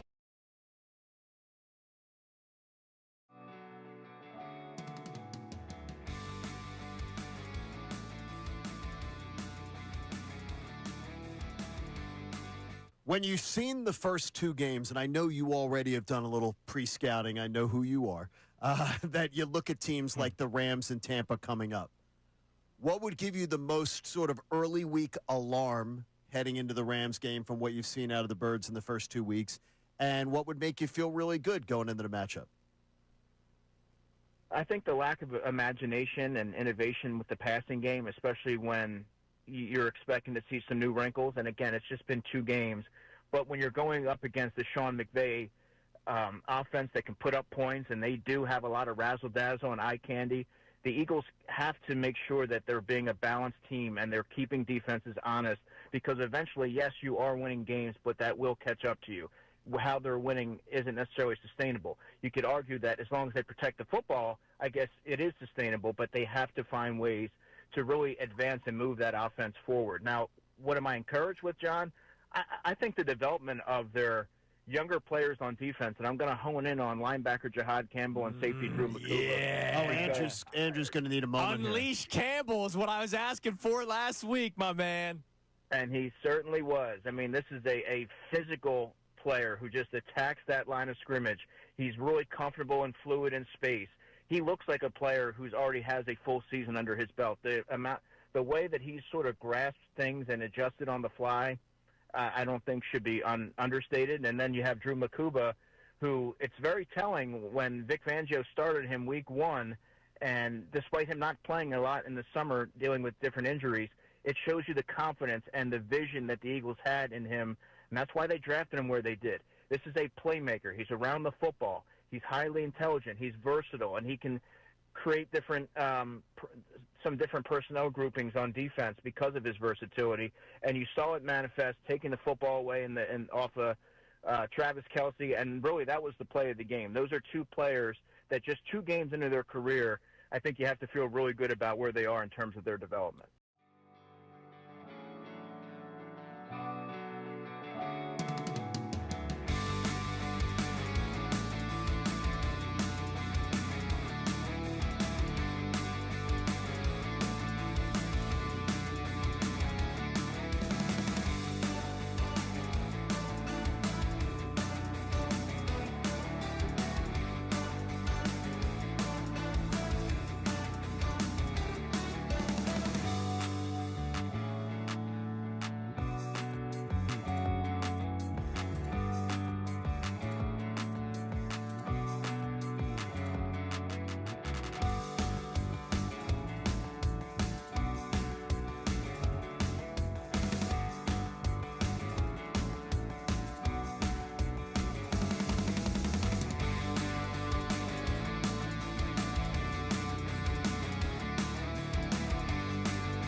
About our special broadcast that we're going to be doing tomorrow at the Rally House on Baltimore Pike in Springfield. But we have another special broadcast this Saturday. Join Bill Colarulo from Unfiltered for a special Flyers preseason broadcast. He's a good hockey guy. He is. He is a good hockey guy. Billy Pucks from 10 a.m. to 1 p.m. Fans are invited to training camp at the Flyers Training Center in Voorhees for a free event. See Flyers favorites back in action for scrimmages, including Coots, Travis Konechny, Travis Sanheim. How about Matvey Michkov? Matvey Michkov! And, of course, coached for the first time by Flyers new head coach Rick Tocchet. Enjoy games, giveaways, prizes, the Flyers merch truck, appearances by Gritty, and more. Click events at 975thefanatic.com for all the info. I guarantee you that Bill definitely has played on that. Maybe not that sheet of ice, but he's definitely played in that building. The Hollydale area. I yeah. guarantee. Look, I know he's played it. He's played in there during his career up there. So good job with Bill. His hockey career. Bill's a hockeyman. He is. Bill's a hockeyman. All right. So remember last year? I think this is the second year of doing it. This is the kind of stuff that Mr. DeCecco hates. And boy. And John hates it too. Is that Mr. DeCecco the father or Mr. DeCecco my man Andrew DeCecco. Okay. My dad probably hates it and too. I think you didn't mind it because it was a different spin. Okay. And so that's why you didn't hate it. But we're going to hate this one. So this guy, Henry McKenna, who we actually referenced earlier, he did the Dean Blandino article where he interviewed Blandino for his comments on the Tush push. Here comes the ranking. Henry McKenna did a quarterback stock market. Oh, God. That he did last year. You didn't mind it, John. I didn't mind it. You roll your eyes. You didn't mind it because it was a different spin on rankings. Okay. He took the different spin. And he does week by week. He updates it. So it's not like Patrick Mahomes is the best. Like, it's like, all right, this guy's playing the best. This guy's playing the second best. So Josh Allen is at number one. He's been the best quarterback in the NFL so far. I don't think I'm not going to argue that one. Disagrees with that one, He's right? been great. He has Hurts at 10. Now, obviously, is he basing it on the start of the season? Statistically, yeah. Like, what's the criteria here? It's. Let me see if there's like the blurb at the beginning. This is the quarterback stock market. It's not your typical quarterback rankings. I'm focused on monitoring the fluctuations of a quarterback's performance throughout the season. No one, not even Patrick Mahomes, is safe at the top. No one, not even Spencer Rattler, is stuck at the bottom. There is room for quick ascent and rapid decline. Now, you know what, though? I actually sort of do dig this. Yeah, I do dig this because this is different. This is different. And right now, there are at least 8 quarterbacks who've had a better start to the season. So than Jalen I'll Hurts give you does. who's ahead. But the thing that I don't like in the writing, because he dropped after last week. He was 6th last week. Now he's 10th. Okay. So why is Hurts falling down the rankings? Well, as much as I love situational football, that's really the only thing Hurts did. He won the game with unusual chess moves that weren't exactly outstanding demonstrations of quarterback. So basically, all he did was win, and so that docks him in the rankings. Now the weird thing is, man. Now this is one where the I can feel the veins popping out of my head. Well, this is one where the writer is actually going to hate that too, because that's a terrible, like, quick, thoughtless written. Well, there was he just kind of wrote it off. That was it. I tried to approach this with an open mind. Until that, I was feeling good about it. Until that, like that's a poorly written explanation. Well, there was more to it. I was just giving you the final blurb. Yeah. Oh, that was just the final blurb? He mentioned the back and forth between him and Chris Jones and how awesome that was when he says, shut your ass up. He also says, Yeah, but I don't care about that in his quarterback evaluation. Right. He said, I can't spot the lie what Hurts said. The Eagles yet beat again the Chiefs. Hurts is one of the 2 quarterbacks to beat Patrick Mahomes 3 straight times, which is notable because Hurts previously lost in the Super Bowl to Mahomes, unlike Allen and Lamar Jackson, who can't seem to get over Mahomes' big brother complex. Hurts and the Eagles suddenly seem to have the upper hand. And then he continued with what I read to you. The quarterbacks he has in front of him, Baker at 9. Baker has had a better start to the season. Oh, yeah. Yeah. He was great on Monday night. Oh, my gosh, that was great. That last drive was great. But Gutty. Mahomes at 8. Why? No, I can't have Mahomes. They won the head-to-head. No, I can't have Mahomes. Even though Mahomes is 0-2, and he wasn't great against the Chargers. No. And he wasn't great against the Eagles either, yeah. He is that's not good. Stafford at 7. Jaden Daniels at 6. Jaden Daniels? Prescott at 5. What? Wait. Why does he have Jaden Daniels at 6? What is Jaden Daniels there? Very good question. He dropped him 1 spot after the Packers game. He had 0 turnover-worthy plays, according to PFF. Yeah, I mean, so did Yeah, I mean, I'm not gonna indulge. But, Yeah, I mean, that's like the top five: Prescott, Herbert, Love, Jackson, Allen. But Mahomes. It's just crazy that you can win, and because you only won, you get bad response for that. Yeah, so I am You're offended by this stuff. anti-style points. Like that basically summarizes. He's saying style points matter. They don't. See, I had to swear off style points for September, or I knew that Connor would just totally get on me because I made the promise. So I can't do that. Yeah, so I can't get in on that one. It's been hard though. He moved them I down. can tell it's been bothering you. You know it. You know it is. You get your 1 month chip coming up after week 4. Exactly. No style points. Once I'm off, once I'm on that plane back on Monday, that's done from Tampa.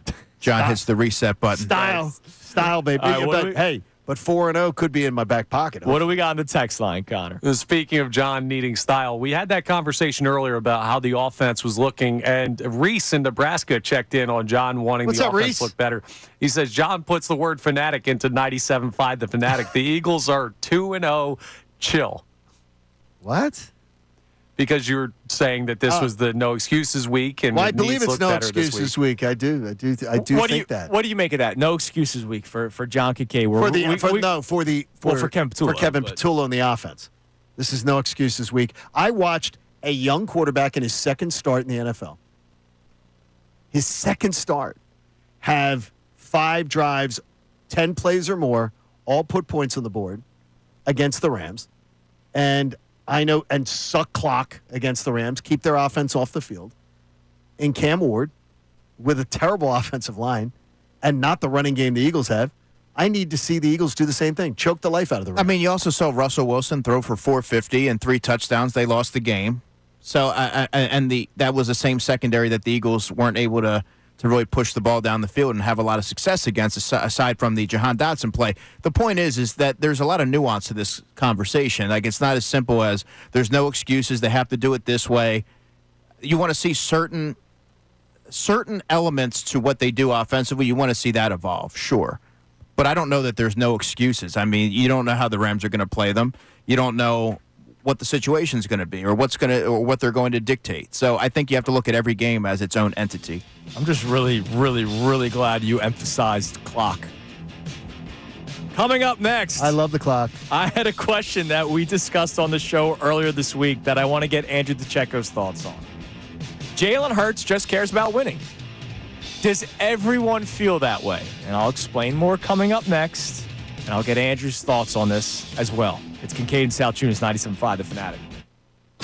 Now on 97.5 The Fanatic Sports Update. Birds getting back healthy. I'm Connor Thomas, and this update is brought to you by Bet365. Football's back. Get ready for the season at Bet365. When it comes to sports books, Bet365 has it all. Download the app today and see why it's never ordinary at Bet365. The Eagles got some good news on their first injury report of the week ahead of their matchup with the Rams. Dallas Goedert was back at practice in a limited capacity. He missed week 2 with his knee injury. Jalen Carter, though, who was banged up in that Chiefs game a little bit, has a shoulder injury. He was limited, so the hope is he can play on Sunday. And maybe the return of Dallas Goedert will help the Eagles offense get things rolling. They've been quiet to start the year, but Nick Serriani talked about exercising patience. We got to remember that this is a 17-game season and not to overreact on things that have happened just through the first 2 games. We found ways to win. We know we have to get better at a lot of things, but there's a progression to it. We'll keep you updated on everything Birds related ahead of their 1 p.m. matchup with the Rams this Sunday. Phillies got shut out in their series finale in L.A., but they did win 2 out of 3 out there against the Dodgers, securing the season series. They've got an off day before they take on the Arizona Diamondbacks for 3 out in the desert. Andrew DeCecco stays with the guys for the remainder of the show. This update's also brought to you by Wendy's. Their breakfast 2 for $3 biggie bundles let you choose your perfect duo from your fave 4, including a sausage or egg and cheese biscuit, small seasoned potatoes, or medium hot coffee at participating U.S. Wendy's. I'm Connor Thomas on your home for the best Birds coverage, 97.5 The Fanatic and 97.5thefanatic.com.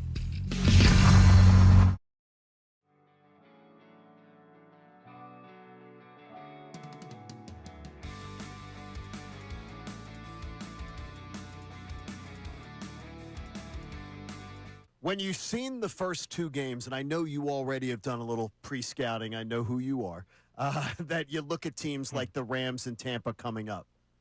What would give you the most sort of early week alarm heading into the Rams game from what you've seen out of the Birds in the first 2 weeks? And what would make you feel really good going into the matchup? I think the lack of imagination and innovation with the passing game, especially when you're expecting to see some new wrinkles. And again, it's just been 2 games. But when you're going up against the Sean McVay offense that can put up points, and they do have a lot of razzle-dazzle and eye candy, the Eagles have to make sure that they're being a balanced team and they're keeping defenses honest, because eventually, yes, you are winning games, but that will catch up to you. How they're winning isn't necessarily sustainable. You could argue that as long as they protect the football, I guess it is sustainable, but they have to find ways to really advance and move that offense forward. Now, what am I encouraged with, John? I think the development of their younger players on defense, and I'm going to hone in on linebacker Jihad Campbell and safety Drew McCuba. Yeah. Andrew's going to need a moment. Unleash Campbell is what I was asking for last week, my man. And he certainly was. I mean, this is a physical player who just attacks that line of scrimmage. He's really comfortable and fluid in space. He looks like a player who's already has a full season under his belt. The way that he's sort of grasped things and adjusted on the fly, I don't think should be understated. And then you have Drew McCuba, who it's very telling when Vic Fangio started him week 1, and despite him not playing a lot in the summer dealing with different injuries, it shows you the confidence and the vision that the Eagles had in him, and that's why they drafted him where they did. This is a playmaker. He's around the football. He's highly intelligent. He's versatile, and he can create different some different personnel groupings on defense because of his versatility. And you saw it manifest, taking the football away off of Travis Kelce, and really that was the play of the game. Those are 2 players that just 2 games into their career, I think you have to feel really good about where they are in terms of their development.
The Fanatic. All right, I have a question for Andrew DeCecco. We discussed this on Monday.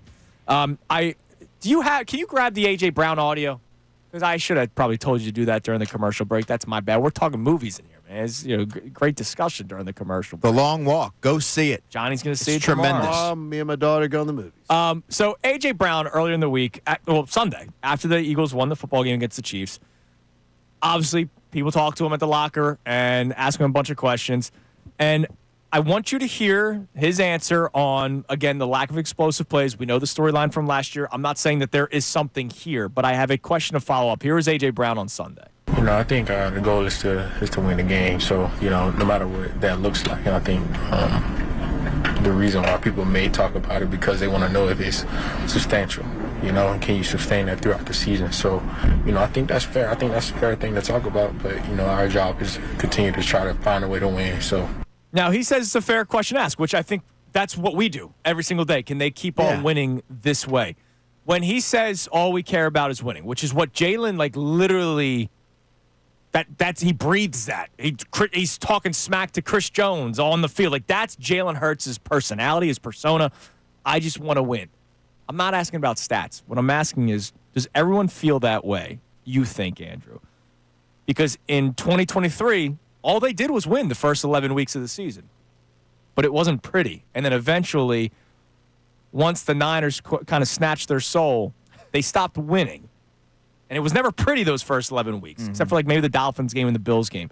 Do you think that everyone feels that way, that all we care about is winning, or do they want to see it improve too?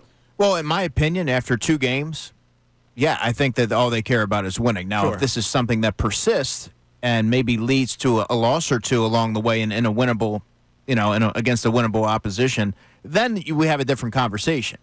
But I think right now, they're winning. They're 2-0, and you have everything you want is right in front of them. So there's really no reason to feel any other type of way, in my opinion. I thought it was the worst month.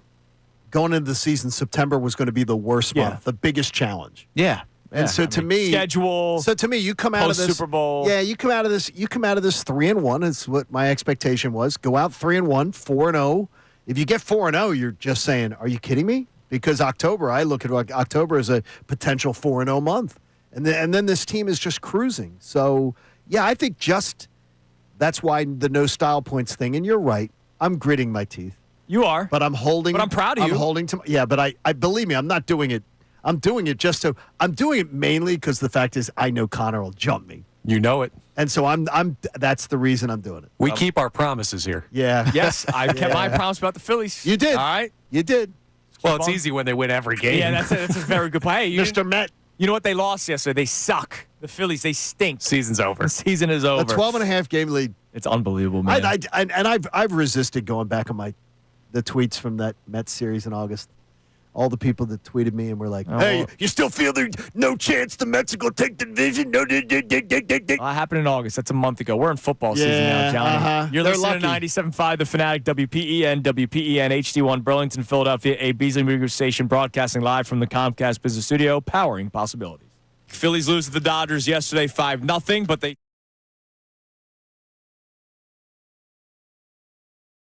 Phillies win the series in Los Angeles against the Dodgers, and now the Eagles get set to host the L.A. Rams this Sunday, 1 o'clock, Lincoln Financial Field. So hopefully it would be a 2-0 week for the city of Philadelphia against the city of Los Angeles. Johnny, good morning. They did everything we asked them to do. I mean, I even said going to L.A. just win one. You did say that. And it would be win one, and I thought the Dodgers were dead for the 2 seed. They're dead.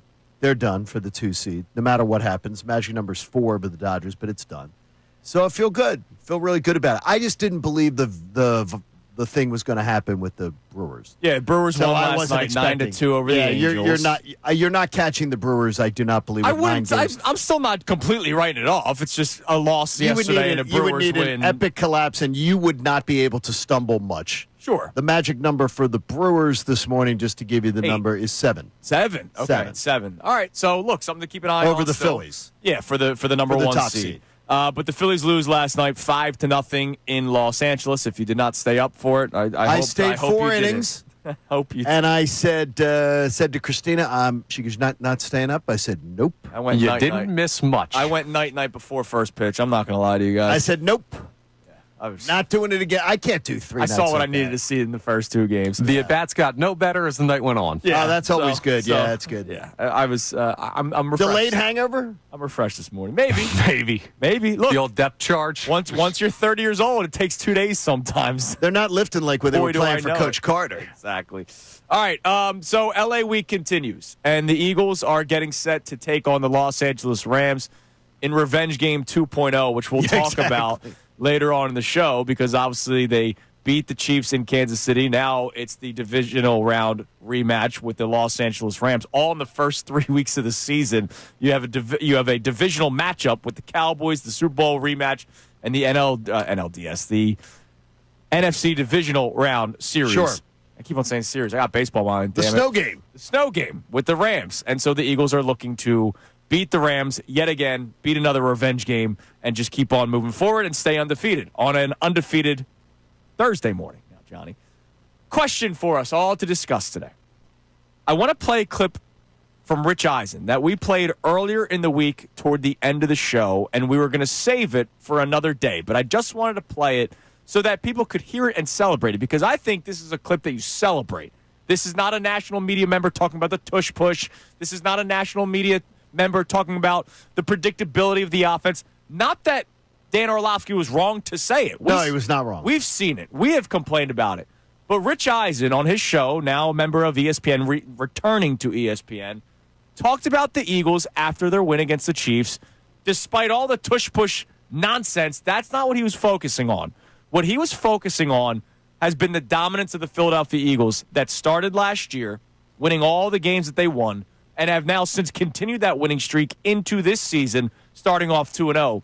Here was Rich Eisen talking about the invincibility of the Philadelphia Eagles. The Eagles have this air of they certainly have an air of invincibility when it's the tush-push lineup, and it just permeates out from that. Oh, A.J. Brown can hardly do a thing. Devontae Smith is hurt. Guess what? He's going to get off the mat, and he's going to break your back. He lands on his back and then breaks the other team's back. Saquon Barkley, hold him for less than 100. He'll still score a touchdown, and so will Jalen Hurts. Defensively, they're going to make a play with some guy you've never heard of. And that'll piss you off because they have enough people you've heard of. Jalen Carter kept the spit in his mouth, and he's unstoppable. And that's the way it feels with the Eagles right now. That's the way it feels. And right now, the only team I've seen out there through the first 2 weeks that can play mistake-free football, put the pressure on Hurts, and really make a very difficult day for him occur. And the rest of this, and not make the mistakes, right now, to me, looks like the Green Bay Packers through 2 weeks. So he's talking about how the Eagles just seem invincible, right? The air of invincibility. Right. No matter how the game is playing out, they're still going to find a way to win, much like the Kansas City Chiefs last year, the year before that, where every time we have the conversation of, could this be the end of Patrick Mahomes and Andy Reid, they put their middle fingers up and they say, no, it's not. This year might be different. We'll see. It's only 2 weeks into the season. But Rich Eisen, despite all the drama surrounding the offense, the lack of the explosive plays, the bad air yards, right? Everything, you said 30th in terms of yards per play in the NFL? Yeah, and their passing game, by the way, we thought couldn't get worse. It's 31st. Now it's 31st. Now it's considered 31st in the NFL. But Rich Eisen sits back and goes, yeah, what are you complaining about? They're 2-0 and they keep on finding ways to win. So my question for you, John, for Connor, I'll discuss, and I want everybody to chime in at 610-632-0975. Do you have that feeling? Rich Eisen has a feeling that the Eagles have the air of invincibility. Do you have that feeling? Do the Eagles seem invincible? Johnny, where are you at with this? My belief in them hasn't wavered. The belief I had in them before the season hasn't changed from where I thought they would be to what I've seen through the first 2 weeks. And doing a little reconnaissance yesterday, someone that I trust a lot, knowing the inner workings of the Eagles, sort of maybe not took me to the woodshed, but just said to me, chill out. Let it breathe, and there may be some things going on that we don't necessarily know about, like some guys being dinged up is maybe bigger than we know about. Less time to recover because you're Super Bowl champions. So I'm thinking about, too, is that maybe those offensive linemen are a little more dinged up than we think. Could be. Maybe AJ is a little more dinged up than we think, and they're keeping things a little simple early. Could be. Saquon not dinged up. But remember, he did not go through the same training protocol. He did not. And he was open to, and he said, players told me to tone it down a bit this year because of my workload last year. So I'm okay that he wasn't the same Saquon in the offseason. I'm completely okay take care of your body, my man. But maybe there's a little bit of a lack of explosiveness at the get-off on the snap. I think that it's clear that the offensive line has not been the dominant offensive line we've gotten used to early on. Yes. But again, this team has shown they can beat you so many different ways. If they have to beat Josh Allen, and they got to beat, they got to go beat Joe Burrow in shootouts, Jalen Hurts can do that. Yeah, they showed it last year. He's shown that he can do it. If he wants to put 40 up on Patrick Mahomes, he can do it. Or if they want to win a tight game in a phone booth, they can do it. So it was sort of said to me yesterday, just pump the brakes a little bit. And also, I will leave you with this. Just wait till Sunday. I mean, wait and see what you see Sunday. So there's a belief that things are coming. Just chill. And so I'm going to take it like that. All I wanted, again, I wanted to come out of Tampa, get on that plane 3-1. That is what I did. Like, I thought this team should be 3-1 out of September. I want them 3-1 out of September. Now, I will say, you mentioned that you just wait till Sunday. I'm going to say now, 6:08 in the morning, they're going to have to play better offensively against the Rams. Oh, yes, they are. They have to. Yeah, they are. The Rams have weapons. Part of the reason why, as you guys remember, I was so comfortable last week, like almost making you guys uncomfortable, how comfortable I was. I didn't know who Patrick Mahomes was going to throw to. Like, it's great and all when you say, oh, well, they have Mahomes and Reed. Yeah, to who? Like, they have Travis Kelce. Yeah, we saw the impact that he made in that game, but they had nobody else. This Rams team's a little bit different. I gave Adoree Jackson a lot of credit on Monday because I think credit where credit is due is a beautiful thing in this world. Okay. He's not going up against the same player, Tyquan Thornton. No, he's going to be going up against Puka Nacua or Devontae Adams, depending on who his assignment is. Like, it's going to be a lot more difficult on Sunday for the Eagles, which is why the Eagles' offense must be better this Sunday. They got to be better. But do not fool yourself. The Rams, first of all, do not look like a juggernaut team in the least. Sure. Coming out of the gates either. They're on the road again, and they're on the road in one of these 1 o'clock games. And as I showed you yesterday, they had a rookie quarterback be able to sustain drives against them all day long on Sunday afternoon. 5 drives over 10-play drives. I'm not concerned that Jalen Hurts will be able to move the ball. But this is also why you're calling it no excuses. No excuses. No, it isn't. So no excuses. Even though you're not concerned, even though I'm not concerned that they can do it, we need to see it. And there's no more excuses. No more. So when you hear Rich Eisen talking about the invincibility of the Philadelphia Eagles, do you have that same feeling when it comes to the Philadelphia Eagles? They're 2-0. They have found 2 ways to win. Hasn't necessarily been pretty. Do you feel that air of invincibility as well? Text in, call in 610-632-0975. Also, coming up next, how good are the Eagles right now? Well, so much so they're making one of the top players in the NFL lose his damn mind on the sideline.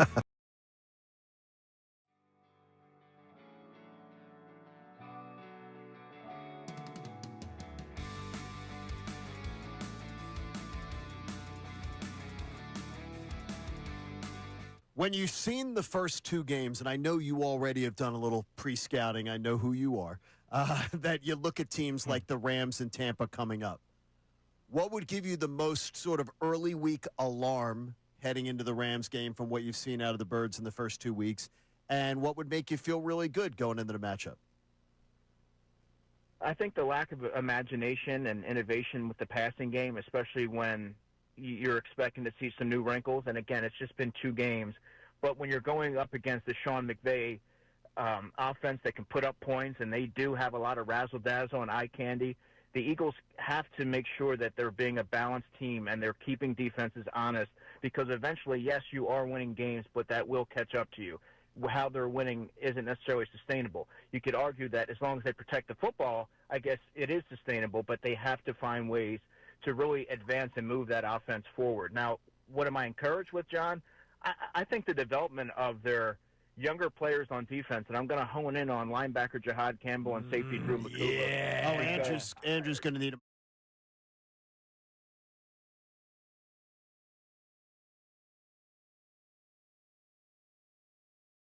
For my client. We're even now. There you go.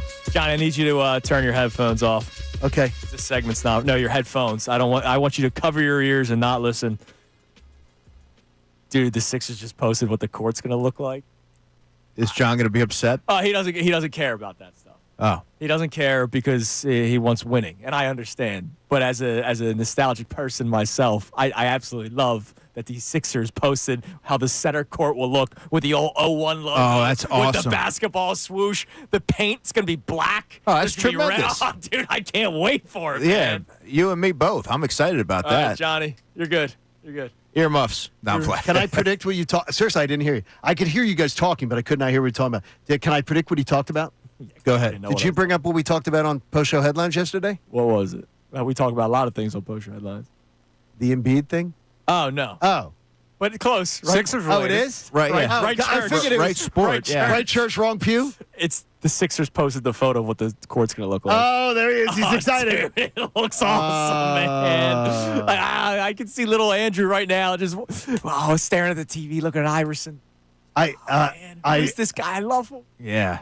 Iverson, Eric Snow. I was saying yesterday. Kembe after the Theo Ratliff injury. Derek Coleman. Geiger. Derek- DC rhymes with 3 is what Yeah. Mark Zumoff would say. I was saying this Raja. yesterday Yeah, to Raja, Andrew, Speedy Claxton. while I watched all the thirsty Sixer fanboys shake their pom-poms going, look at Joel, he's in the best shape of his life. I'm like, yeah, it only took him, how many years as a pro to get in the best shape of his life? It's a shame he didn't do that when he's 24, 25, 26, 27. And there's the Kincade and Embiid comment. There it is. Rodney Carney used to wear the high socks. Yeah, Rodney Oh my Carney, yeah. gosh. Dude, this is Dude, my, I used this to is be my time, man. I used to be a big Kenny Thomas guy. Yes.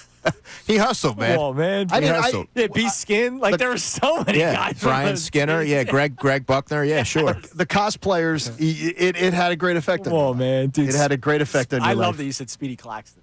I was at a ShopRite with my parents and my sister. I was Did you shop as a family? I was 7. Yeah, is that crazy? You went to the supermarket as a family? Yeah, is that nuts? I don't think I ever went to the supermarket with my family. Oh. Ever. Like, I it's didn't just, know no, it's just familial I differences. didn't know that was crazy. No, I think it's just familial differences. I don't ever remember, I never remember going as a family, to the supermarket. So we go to the shop, right? And I think I was like 7 or 8 years old. It was that time, right? And my mom and my sister are walking in the store. My dad goes, "What's that?" And there's like a basketball court being set up. And he's like, "Let's go take a look. Like, we'll meet you in the store." World Be Free and Speedy Claxton just did a pop-up half-court layup line for kids. That is a It tremendous was collaboration. So cool, man. Now, I have a couple other deep cuts for you. John Salmons. Yes, John Salmons. And this one is the deepest cut. Zendon Hamilton. That's great work by you. I'm so proud of you. And this is the court, man. It's back. That's a back. sexy court. I just saw the picture. Dude, it's a sexy court. That's It hot. is. This is great. It's a sexy court. All right. You happy, John? The court. Woo! It's a beautiful court, John, man. John doesn't love it. Let people be happy. We're going to get lots of fun out of that court. Let people be happy. Yeah, I'll be happy All right? about the product on the court. That's what I want to be happy about. Best we I can don't do is the give- logo. I don't give a damn about the court. Yeah, they're working on that. Stop they're working on the on court. Stop distracting I mean, me look with at how nonsense. good Embiid looks, right? Yeah, it's great. Product can't be good on the court until you have the court. There you go. Baby steps. Andrew, I want to play this clip for you. I'm sure you obviously heard the back and forth between Hurts and Chris Jones on the field. Mm-hmm. Did you hear Chris Jones on the sideline? No. So yesterday, a lot of the mic'd up stuff came out, as the NFL does that normally in the midway point of the week. And it's awesome. You're going to hear in this clip Saquon Barkley celebrating after the tush-push touchdown against the Chiefs. So you'll hear Saquon Barkley first, and his comments fantastic, followed by what Chris Jones was just losing his mind over on the sideline. Take a listen. Everybody know what's coming. Good job. It don't matter. They ran the same play 7 times. They ran the same play 7 bleeping times. Like, he's so upset by it. I love it. And Saquon, even before him, goes, they know what's coming, and it doesn't bleeping matter. It's unbelievable what the tush push does. Yeah, it messes with the minds of the defenders because they can't stop it and they get frustrated. So, yeah, I mean, I think that kind of really illustrates that. I mean, that was just one game. Imagine the conversations that take place for most of those teams on the sideline. Right. It's confounding because they don't know what to do to stop it. It really is amazing. So earlier, we read an article or parts of an article from Fox, the same guy that did the. Okay. But this one was real journalism. He interviewed Dean Blandino, asking him, "Hey, you had those comments. I'm done with the tush push. Can you elaborate a little bit on it?" He doesn't like to play, and he stands by the I don't like the play opinion, which I'd rather you say that, even though I still think you're a wimp and ridiculous for saying it. I'd rather you say that than try to come up with player safety when it's been documented that that's not true. So he was asked, do you believe it's going to be banned? He said, I'm at 50-50. He then followed up and said, hey, what are your top 3 reasons why you think it's going to be banned? Number 3 was the one that we agreed would probably be the one that they're going to push, how difficult it is for the officials to see what's going on at the line of scrimmage, right? Like, I think that's what's going to be the next wave of let's try to get this play banned. Number 1 was player safety, which I laugh at because, again, that's already been proven inaccurate. Yeah, that's been debunked. To say that again in 2025, in the year of our Lord, in the month of September, like, stop. Like, it's already been debunked enough. Yeah, stop lying to the people. That's a terrible one. But number 2, he dropped competitive advantage. And I'm like, isn't that sports? Yeah, I mean, how could that be a reason you would ban a play? Competitive advantage? Yeah, I mean, and let's not lose sight of the fact that this play is available for all the teams. Yes. So feel free. I mean, it takes a little bit more work and fine-tuning than I think a lot of teams and a lot of folks who maybe look at the NFL as a whole give it credit for. I think to suggest that it's not a football play or it doesn't take any effort or whatever, that's discrediting the Eagles for the amount of work that they put in to really refine that. I'll ask you. I know you're going to have to think hard about this one. Who's better, Josh Allen or Justin Fields? Josh Allen, come on. Should Josh Allen not have played last week against the Jets because it's a competitive advantage that he's better than Justin Fields? That's preposterous. Like, that's what I'm trying to say. Like, it's asinine. That's sports. Like, teams are better than other teams. Some teams are better at certain play. You don't see the Eagles running a spread offense, but other teams can do it. Should the Rams not run their offense this Sunday because they might be better at it than the way the Eagles would do it? It's dumb. The competitive advantage thing, I don't even... It's malarkey, okay? Really? Where'd you pull that one out of, Pops? Come on, that's Andrew the Checker. Well, I had to really think, what word I was going to use. Wait, so you're like Jalen Hurts? You think before you speak? I'm thoughtful with my responses. You are. If he was a dinosaur, he'd be a thesaurus. Coming up next. Anyways. Going to move on from that one. Could we see a head coach be fired tonight or for tonight's game? It's Kincade and Salciunas, 97.5 The Fanatic. Now on 97.5 The Fanatic Sports Update. Some good injury news for the Birds. I'm Connor Thomas, and the Eagles got some good news on the first injury report of the week ahead of their matchup with the Rams this Sunday. Dallas Goedert was back in practice in a limited capacity after missing week 2 with a knee injury. Jalen Carter, he does have a shoulder injury, but he was limited in practice, so he's getting some action in as well. And maybe Dallas Goedert's return could potentially give a jump start to this offense, which has been lackluster to start the season, especially through the air. Nick Serriani talked about patience with the offense in his press conference yesterday. We got to remember that this is a 17-game season and not to overreact on things that have happened just through the first 2 games. We found ways to win. We know we have to get better at a lot of things, but there's a progression to it. We'll keep you updated on any Birds news ahead of the game Sunday, 1 p.m. at the Link with the Rams. The Phillies got shut out in their series finale in L.A., a 5-0 final. Blake Snell struck out 12, so Phillies batters a little overmatched in this one. But they did take 2 out of 3 in L.A., and they've got an off day now to prepare for their series with the Diamondbacks in Arizona that will get going tomorrow night. Andrew DeCecco remains with the guys for the remainder of the show. This update is brought to you by Wendy's. Their breakfast 2 for $3 biggie bundles let you choose your perfect duo from your fave 4, including a sausage or egg and cheese biscuit, small seasoned potatoes, or medium hot coffee at participating U.S. Wendy's. I'm Connor Thomas on your home for the best Birds coverage, 97.5 The Fanatic and 97.5thefanatic.com.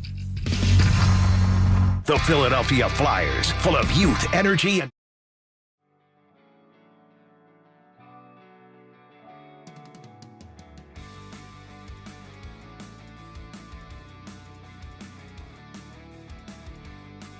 when you've seen the first 2 games, and I know you already have done a little pre-scouting, I know who you are, that you look at teams like the Rams and Tampa coming up. What would give you the most sort of early week alarm heading into the Rams game from what you've seen out of the Birds in the first 2 weeks, and what would make you feel really good going into the matchup?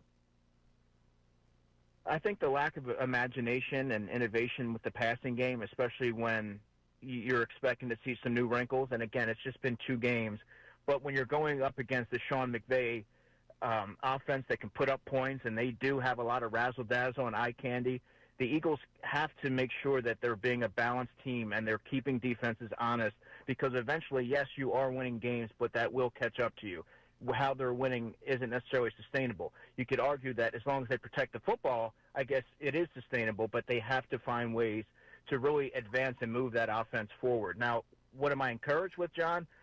I think the development of their younger players on defense, and I'm going to hone in on linebacker Jahad Campbell and safety Drew McCouba. Yeah. Andrew's going to need a moment here. Unleash Campbell is what I was asking for last week, my man.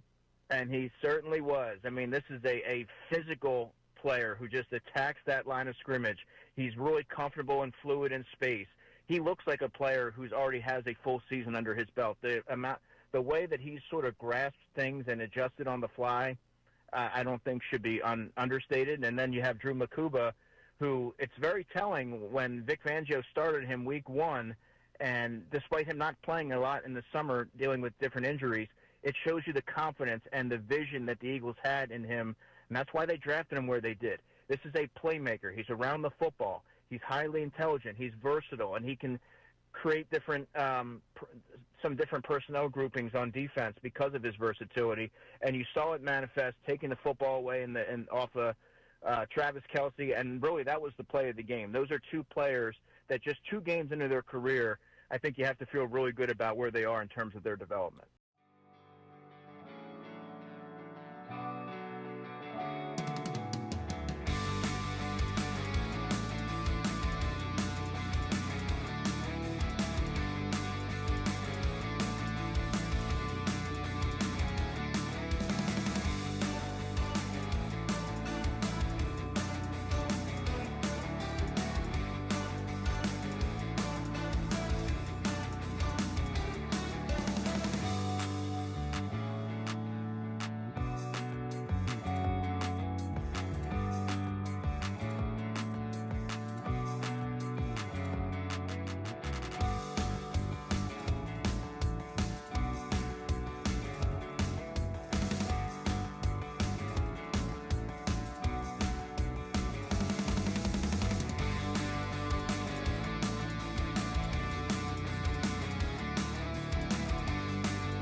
Week 3 of the NFL season kicks off tonight. I have a question for you all. Could we see our first head coach firing by the end of this week or early in the next week? After tonight's game, the Bills are 11.5-point favorites against Mike McDaniel and the Miami Dolphins. I mean, if they come out uninspired and the Bills really take it to them, why keep prolonging the inevitable, right? I mean, it feels like it's headed down that path. So the Dolphins last week, they had the player-only meeting, which week 2 of the NFL season, you're having player-only meetings already. Signs of trouble. And who knows what's said in that meeting. Maybe part of the meeting is screw that guy. We don't know. They lose to the Patriots in a tight one, 33-27. They have another divisional game tonight, but here's the thing. It's Thursday night. There's no other game. Like, I don't know how many people are watching Patriots Dolphins. All the eyeballs that's going to add extra pressure. Yeah, like if they get embarrassed in that kind of setting, it might be curtains for them in terms of being the coach of the Dolphins. Odds are they're going to get – it's 11.5-point favorites. Like, the Bills are not losing this football game, and the Bills might roll. And if they do, I don't care if Mike McDaniel sprints to the locker room at halftime to avoid being on the camera. Like, this might be the end of Coach McDaniel. By the way, I saw a lot of people on social media saying future Eagles offensive coordinator. No, he's so freaking weird. I remember when he was an intern in Atlanta, when he was like an intern guy. Did you ever have any interactions with him? Yeah. Oh, absolutely. He was weird. He was a weird So dude. is he who he is, like, all the time? Oh, all the time. He was, but at that time he was. Well, I respect the authenticity. But at that time he was super weird, like guy that everybody would like. He would constantly get checked by the security at Flowery Branch, like wondering why is he going onto the field, or why is he around the field? He wasn't an intern. He was a part-time something. But at the same time, I think by that time Les Snead was probably up to like assistant GM at the time, or on the staff or in scouting. I know this scouting. sounds so unfair, but part of me believes it. If you're that odd, maybe at the beginning it's fine. Gabe Kapler, right? He was bizarre. You just go, all right, this guy's a little bit different. But then once you spend... But Gabe Kapler was a Major League player. Gabe Kapler was a Major League Baseball player. My man was sunning his rear end. I understand. And rubbing coconut oil on himself. I understand, but he was a Major League Baseball player, which is totally right. But at different. some point, when you spend so much time with somebody, you start realizing, I can't get over that. And it's like me with Connor. Like, I spend time with him every single day. I get it. And now it's like this guy. Like, yeah, you guys are playing ultimate frisbee and kickball and all this stuff. But now I can't stand him anymore because I've spent too much time with him. Hey, you said I've grown on you. You have. But I think that's Mike McDaniel. Like, I think it's the quirkiness sometimes. Once the messaging kind of wears thin, and once you're not winning. Like, Gabe Kapler won 100 games as a manager with the Giants, and then it just collapsed. But McDaniel getting associated with that Shanahan, McVay, all that tree, sometimes you start picking fruit off that tree and you pick the dud piece of fruit. Sure. He's the dud piece of fruit. You bring up a good point, Andrew, in the sense that sometimes when you keep having these tendencies and you're trying to be a leader, right? You're trying to lead 53 players into each and every game. Sometimes your voice, your message falls on deaf ears if you are perceived a certain way. Like if you are a little bit more bizarre and like I don't really know how to articulate it, but if you come off a certain way, sometimes that may cause more than a handful. What is the I could tell you this about Mike McDaniel when he was on in Atlanta. What's the it's not I don't think switches exist. Did switches exist? You'd have to look at when he was there. But like a Nintendo Switch? When he would walk out to when it was go to the cafeteria time or go to the thing sometimes, he'd be carrying the little video game that you carry with you in your hand. And I thought that was people were just okay, that's really weird. Probably better than a stuffed animal. But you're at it is. Neither have any place in the workplace. You got to be locked in. You're at the workplace, and it was weird, but he'd had one of those little video game things that he'd carry with him. Well, we'll see if it's like his binky. We'll see if this is his last day as the head coach. Telling me I can't have my Labubu back here? Yeah, don't be doing that. All right, joining us now goggles. On the Comcast Business Hotline, where every day in business is a big day. Let Comcast Business help you move forward with what's next. This is why we love our guest, Michael Westwood. So, again, the free recorded line, 1-800-885-2525. That's 1-800-885-2525. Or check him out online, gbiwins.com. Our man, Michael Westwood, last week, John, had a lock. He felt so good about it that he said if he did not win, he would give his entire weekend free. Unfortunately, there are no locks in sports sometimes. But to back it up, he said, all right, free weekend. Free. The free weekend went 4-1. How about that? So if you were one of those people that made a bet for the Birds and the Pack or the Pack game last Thursday, 4-2. You bounced back 4-1 over the weekend. Right. So this is why this guy backs up what he has to say. Give his number a call, 1-800-885-2525. He joins us now, our man Michael Westwood from GBIWins.com. Michael, good morning. Gentlemen, I cannot believe I have to say this, but I am a man, and I have to say congratulations to the Phillies posting, getting into the postseason, putting their mark there. Now, do me a favor, guys. It's all about the love with you and I. I mean, I don't know why there's such hostility between the New York and the Philadelphia fans, but you want to know something? Let's all show the love. Guys, help me get the Mets in. If this team does not get into postseason play, it might be one of the biggest busts of baseball. You're calling the wrong show. Yeah, you're calling the wrong show. Sir, you have a very bad connection. You have a very bad connection. We're having a hard time hearing you because this is the wrong show to call with that.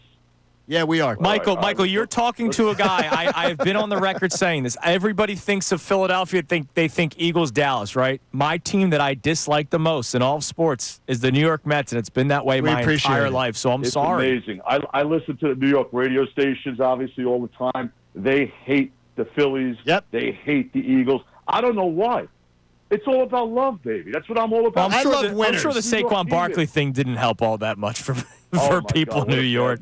I love winners. Absolutely bad move. That's what I love. All right, Michael, what do we got cooking tonight, man? We got a game right now where I'm literally thinking it could be the end, depending on how it goes, for the head coach of the Miami Dolphins. It's a monster 1-1 tonight. Give us a little insight on what you got cooking for Miami and Buffalo tonight. Well, let me explain a couple things. I heard you guys bring up the fact that, last week I guaranteed a win, and unfortunately I lost. I hit probably 8 out of 10 weeks in a row. I do lose every so often, and I don't mind being transparent about that. So I gave everybody who lost a free weekend on me. I was 4-1. I'm going to do the same exact thing. I'm going to put a guarantee out there right now. Miami's playing Buffalo Bills, and also the over-under is 49.5. I think the numbers are way, way off, all right? Miami right now, Buffalo, the line is 12.5. The over-under is 49.5. I think Vegas is way off with this. So I'm going to put a guarantee out there.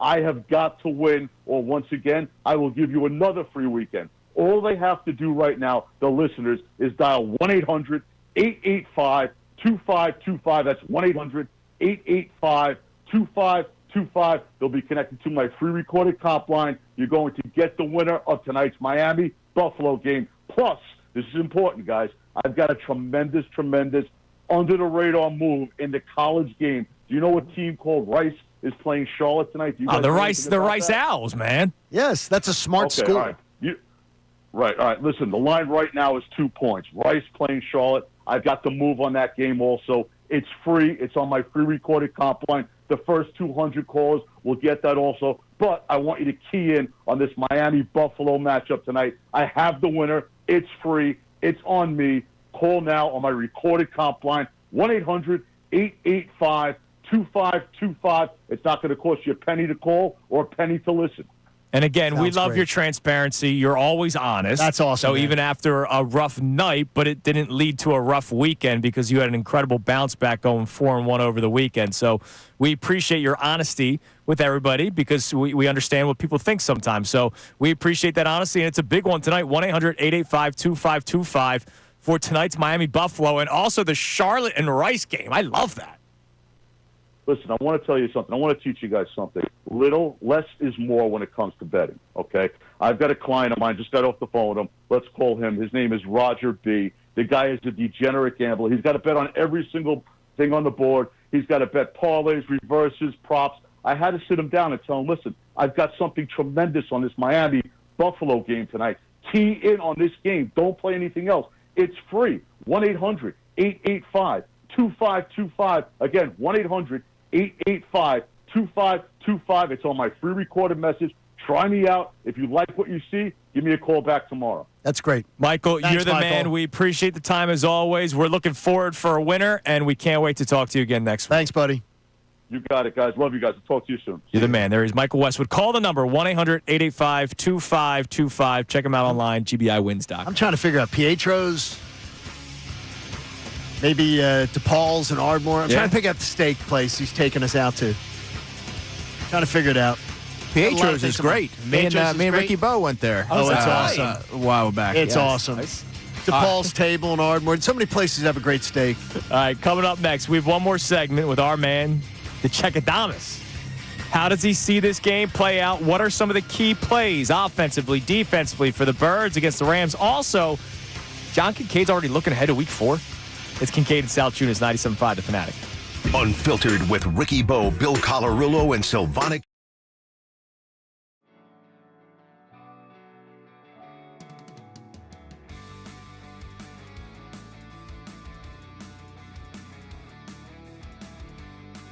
When you've seen the first two games, and I know you already have done a little pre-scouting, I know who you are, that you look at teams like the Rams and Tampa coming up. What would give you the most sort of early week alarm heading into the Rams game from what you've seen out of the Birds in the first 2 weeks? And what would make you feel really good going into the matchup? I think the lack of imagination and innovation with the passing game, especially when you're expecting to see some new wrinkles. And again, it's just been 2 games. But when you're going up against the Sean McVay offense that can put up points, and they do have a lot of razzle-dazzle and eye candy, the Eagles have to make sure that they're being a balanced team and they're keeping defenses honest, because eventually, yes, you are winning games, but that will catch up to you. How they're winning isn't necessarily sustainable. You could argue that as long as they protect the football, I guess it is sustainable, but they have to find ways to really advance and move that offense forward. Now, what am I encouraged with, John? I think the development of their younger players on defense, and I'm going to hone in on linebacker Jahad Campbell and safety Drew McCouba. Yeah. Oh, Andrew's going to need a moment. Unleash Campbell is what I was asking for last week, my man.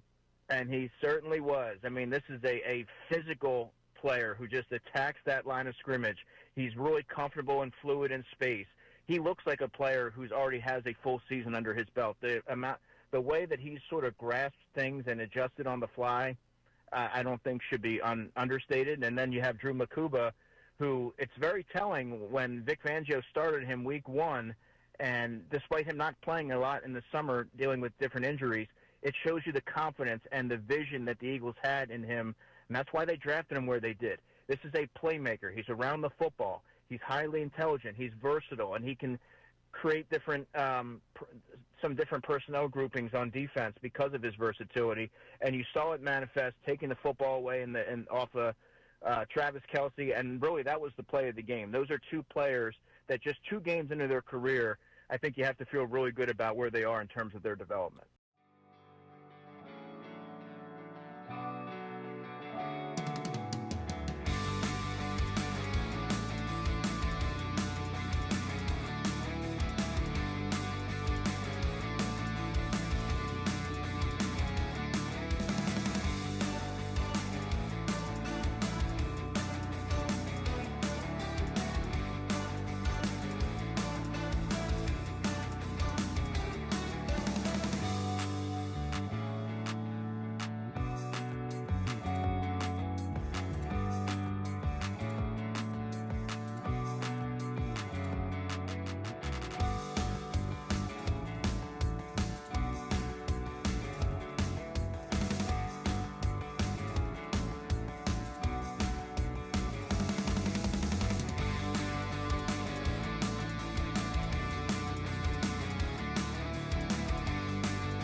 We will be on the road doing the show live in Delco, Rally House on Baltimore Pike in Springfield. The store will be opening early. We'll be on starting at 6. The store will open at 7. Eagles gear, Red October, Phillies merchandise, and you can also register on site for a chance to win Phillies tickets for the September 25th game against the Marlins. Seats are in right field, section 104, row 2. You got to be there to enter, but you don't have to stick around to win. So buy your gear from Rally House, head home, and we'll let you know if you're a winner. Click events at 975thefanatic.com for all the information. It's going to be awesome. Where are you guys going after that? Tom and Jerry's? Sure, why not, man? Lou Turks? The ground round? Let's do the Delco Stanley Cup. Dude, I used to love ground round. There was one in Did you? Bedford. Really? Oh, dude, I loved it, man. The Country Squire, John? That's Broomall. That's About Broomall. Heck yeah, man. My dad grew up in Havertown. Well, I grew up, I could walk to the Country Squire. Nice. Right, Bro, right it's around the Friday. corner. We're off. We'll hit all of them. We can hit all. We can do the Let's Broomall, go. the Delco That's true. Tour. Now, I can't, unfortunately, the Bazaar of All Nations has closed. That would have been a great place to take it. Ask your father about the Bazaar of All Nations. Oh, I will. That I'll was a text him. spectacular. It was an indoor flea market in Delco. Just your mind races with all the amazing things, like a window shop, which was like a window stand, a guy selling windows next to a guy selling pretzels, next to a guy selling homemade sandals. Interesting. It was, Interesting. yeah, it was really I just hope interesting nobody stuff. has to use the restroom in my car. That's the only thing I'm worried about. What do you mean? The Delco Pooper. Oh, the Delco Pooper. I just want to make Hey, if sure Delco that doesn't Pooper wants to happen. make an appearance, we'd love to have you on the show. Bro, if someone pooped on your Camry, we would appreciate and value. No, It's a he Civic. doesn't have It's a a Honda Camry. Civic. He's got a Civic. Honda. Show some got the respect C to wrong. Carlos. Connor, all that right? Carlos. Come Connor, on, that man. was I think good, it would man. actually. It could actually. Well, the thing is, it would blend in with all the other dirt because he doesn't wash it. I don't need to. Rain is a good thing. All right. You're already looking ahead to week 4. So before we even get I Andrew already am. DeCecco's week 3 analysis, what are you doing looking at week 4 it's already? It's crazy to look ahead to a week because I believe me, I respect the Rams enough that I'm not doing that. But they have 3 of their 5 starting offensive linemen out for this weekend's game. It's against the Jets. You're talking about the Bucks. The Bucks. 3 of their 5 starting linemen out. That's outrageous to have to overcome in a game. And there's an opportunity. We'll talk to J.P. Peterson next week, my buddy who covers the Buccaneers. He's like they're embedded to Checo. There's a chance that there's a really good chance 2 of those 5 are out for the Eagle game. 3 of the 5 could be out for the Eagle game. That's a huge potential thing. Oh, And where especially when it's Bucks offense. And I think where I wanna- Elijah Cansey, their defensive tackle, got hurt. He has a pectoral injury. And so- that could be that's that gonna could be be big one. yeah, that's a big And one. where I want to give Connor some flowers is Connor talks about this constantly, and I sometimes poo-poo it, but it is a point where Connor makes a valid point. Sometimes it's when you play teams, and this would be a perfect opportunity if the Buccaneers are missing 3 of their 5 offensive linemen due to injury at that time, where if you played them in late October, 2 of those guys would be back, maybe all 3. It can sometimes really change that up. So I wanted to give a little bouquet of flowers. Oh yeah, that's why It's not even my birthday yet. That's Thank why you. you couldn't totally freak out last year when they played the Bucks because you were missing. Because we Lane were and missing AJ so and many Devonta. people. Yeah. But it would be a nice little return present if because of all the players we were missing. And No, I want Baker them at was their best. Baker was getting battered on Monday night. Yeah, Baker is such a he's a gamer, man. He is. may He's be- gutsy. I think he may be one of my favorite players to watch in the NFL. Period. Like he's on my top. He's definitely in my top 10, but he may be approaching my top 5. He's fun to As watch. players to watch. I He's so saw much I fun to saw watch. a great moment after that game when Baker and Nick Chubb met, shaking hands, and somebody put out the tweet, "Man, imagine if there was a team that had both these guys." And it was Then you're like, oh yeah. oh yeah, Cleveland Browns that's right. had both these guys. All right, DeCecadamus, what do you got cooking for us? What are you going to be watching for? Well, we already know what you're going to be watching for on Sunday, but what do you think will be some of the big moments, the key moments, both offensively and defensively for both the Eagles and Rams before we get your prediction? I think Cooper DeJean's going to get an interception in this game. Nice. I do. He's involved in a lot of the action as nickel defenders are, but I'm expecting that to be a high traffic area. And if you look at the Rams offensive line, I do believe that the Eagles should be able to provide some pressure, especially from the interior. That's where you could see Matthew Stafford, even though he's a veteran, make a mistake there. And I think Cooper DeJean would be most apt to pounce on one of those. I love that. All right, and you said Well, you said he's that good right at that away. Who's the Rams player that we're not talking about that we should be prepared to know a little more about by Sunday? Because I know there's a couple. Yeah, there's a couple. I would say Tutu Atwell just because he can get vertical and he has that speed dimension. But Tyler Higbee, their tight end, has not had a lot of action this season. But I am expecting sort of like Connor. I am expecting them to target the second level of the field with, try to get Jihad Campbell in space, try to see how he matches up against Drew Makuba, who has a slighter build at 5'11", 186 pounds. Tyler Higbee's a pretty good athlete, so that might be a player that you look back and say, oh, yeah, I forgot that they had him. But those are a couple players there. And then on the defensive side, I think everyone knows Byron Young, I would imagine. He's been a pretty effective player. But defensive tackle Kobe Turner, to me, is really underrated. Well, and he was the guy that's when the schedule came out. I think he was on an Instagram Live or something. Somewhere he was like, week 3. They've been talking about Kobe Turner said that? Yeah. Oh no, he's one. He literally it was the week the schedule came out. Kobe Turner started talking about how week 3 is like, and that's why I asked you that question earlier. Like I understand that once the game starts, all the bulletin board material goes out the window, but leading up, I can see a world where the Rams are maybe a little bit more up for this game on Sunday, considering everything that happened last year, much like the Niners in 22-23. It's also a 1:00 game, so they're coming from the West Coast, so that might impact how up they're able to be, for how keyed up they're able to be for that type of game. I'm shocked it's a 1:00. Did they go home? Yeah, they went home. Why? I don't know. They were already in Nashville. Well, that was Central Time Zone, maybe. Yeah, I'm just saying, like, you're already midway. Because we've seen it before. Like, I remember the Eagles played the Rams Seahawks back-to-back, right? A couple of years ago. And yes, you're right. They stayed out west for the week because why come all the way back to then fly all the way back out west? I think they did that in 2017. Was that when it happened? Well, that may have been another example. That was when LeGarrette Blount just went off. I still remember that Rams game. He went off, and then we also know what happened to Carson Wentz in that game. All right, what do we got? I'm going to get your prediction at the end. What do we got on the text line here, Mr. Thomas? All right, so we have a bunch of people checking in. This texter says, we're now in the golden era of Eagles football. Confidence is beyond reproach now, and I wholly believe we will be back-to-back Super Bowl champions. So clearly that texter's feeling that's confidence. Invincibility. If you're saying back-to-back Super Bowl champions, yeah. Again, if you're just tuning in, our topic this morning that we've reset a couple of times, Rich Eisen on Monday on his show on ESPN, the Rich Eisen Show, talks about how the Eagles are invincible. They have that air of invincibility to them, that regardless of how ugly a game might be playing, they find a way to win. If they do lose, it's not going to spiral out of control. They'll win the next week.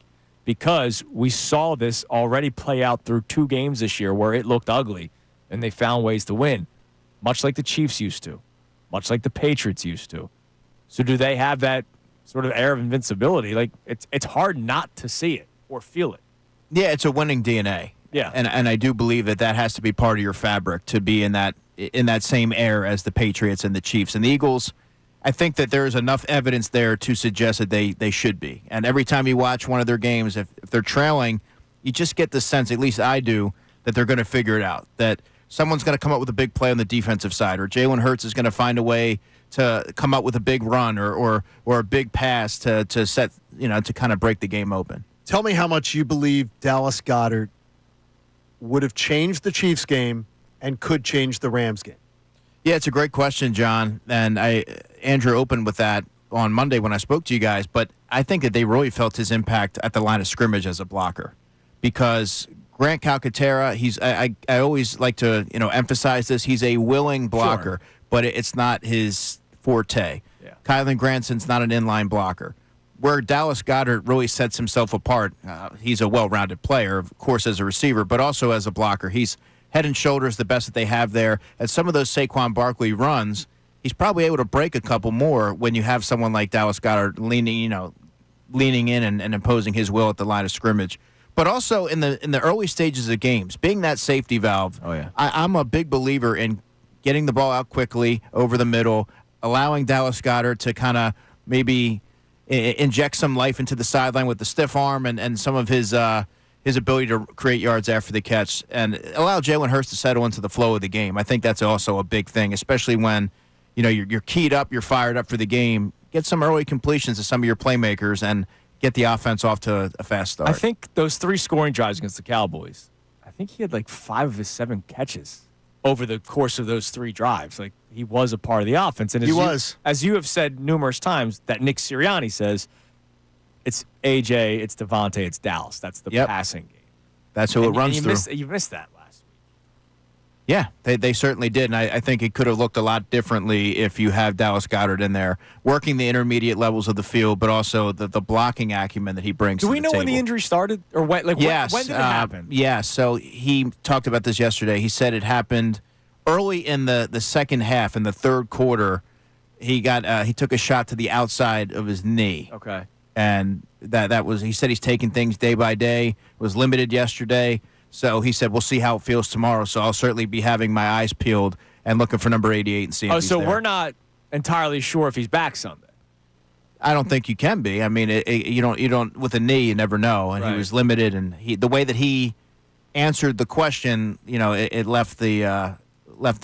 Oh, interesting. Damn, The fact that he was out open-ended. yesterday doesn't. What does it usually mean?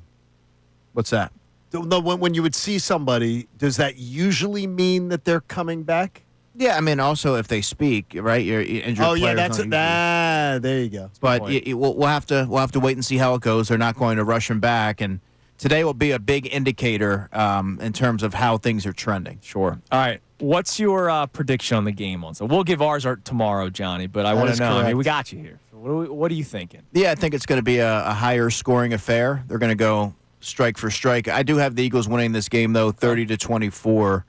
I think the defense really rallies and comes up with a key stop when they need it. All right. So text 30-24 to 610-632-0975. The first person to do that, the first person to text 30-24 to 610-632-0975 will win our fourth of our four $50 gift cards to Wendy's. Wendy's has breakfast biscuits for just $1, including the Honey Buddy.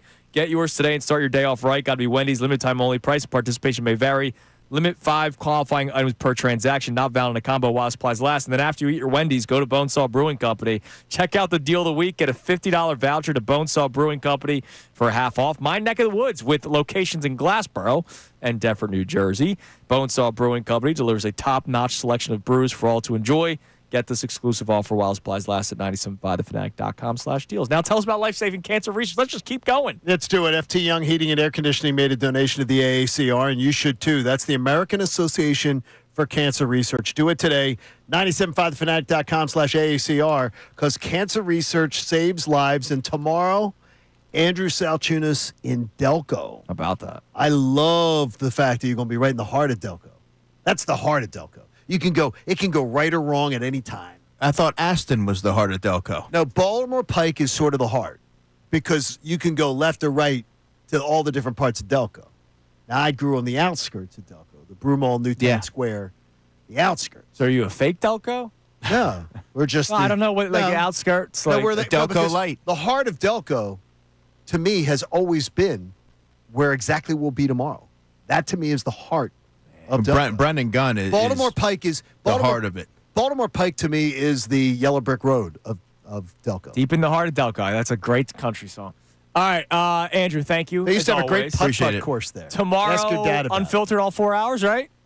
Yes. Tomorrow's Friday. Yeah, tomorrow's Friday. Are we negotiating this? Or yes, you may. You may no, show up. I am. I have, but it depends on the locker room situation. So if I get everything that I need today. But you'll be on unfiltered at Yes, some point I will. tomorrow. So we're looking forward to it. And He's then not stupid. And then he's busy He'll be Sunday, there. pregame and postgame. Yeah. With the game itself. I as love well. those 1 o'clock games, man. Yeah. It's going to be awesome. I love the Dude, 1 trust o'clock. me, I love it too. As a father, as a 4 a.m. wake upper, bite to eat? I love 1 a.m. Little 1 bite to eat? p.m. If I get all my work done, He John, gets his work done. that comes first. All right, everybody have a great rest of your day. Tomorrow, Football Friday on the road, Rally House on Baltimore Pike. Can't wait for it. Everybody have a great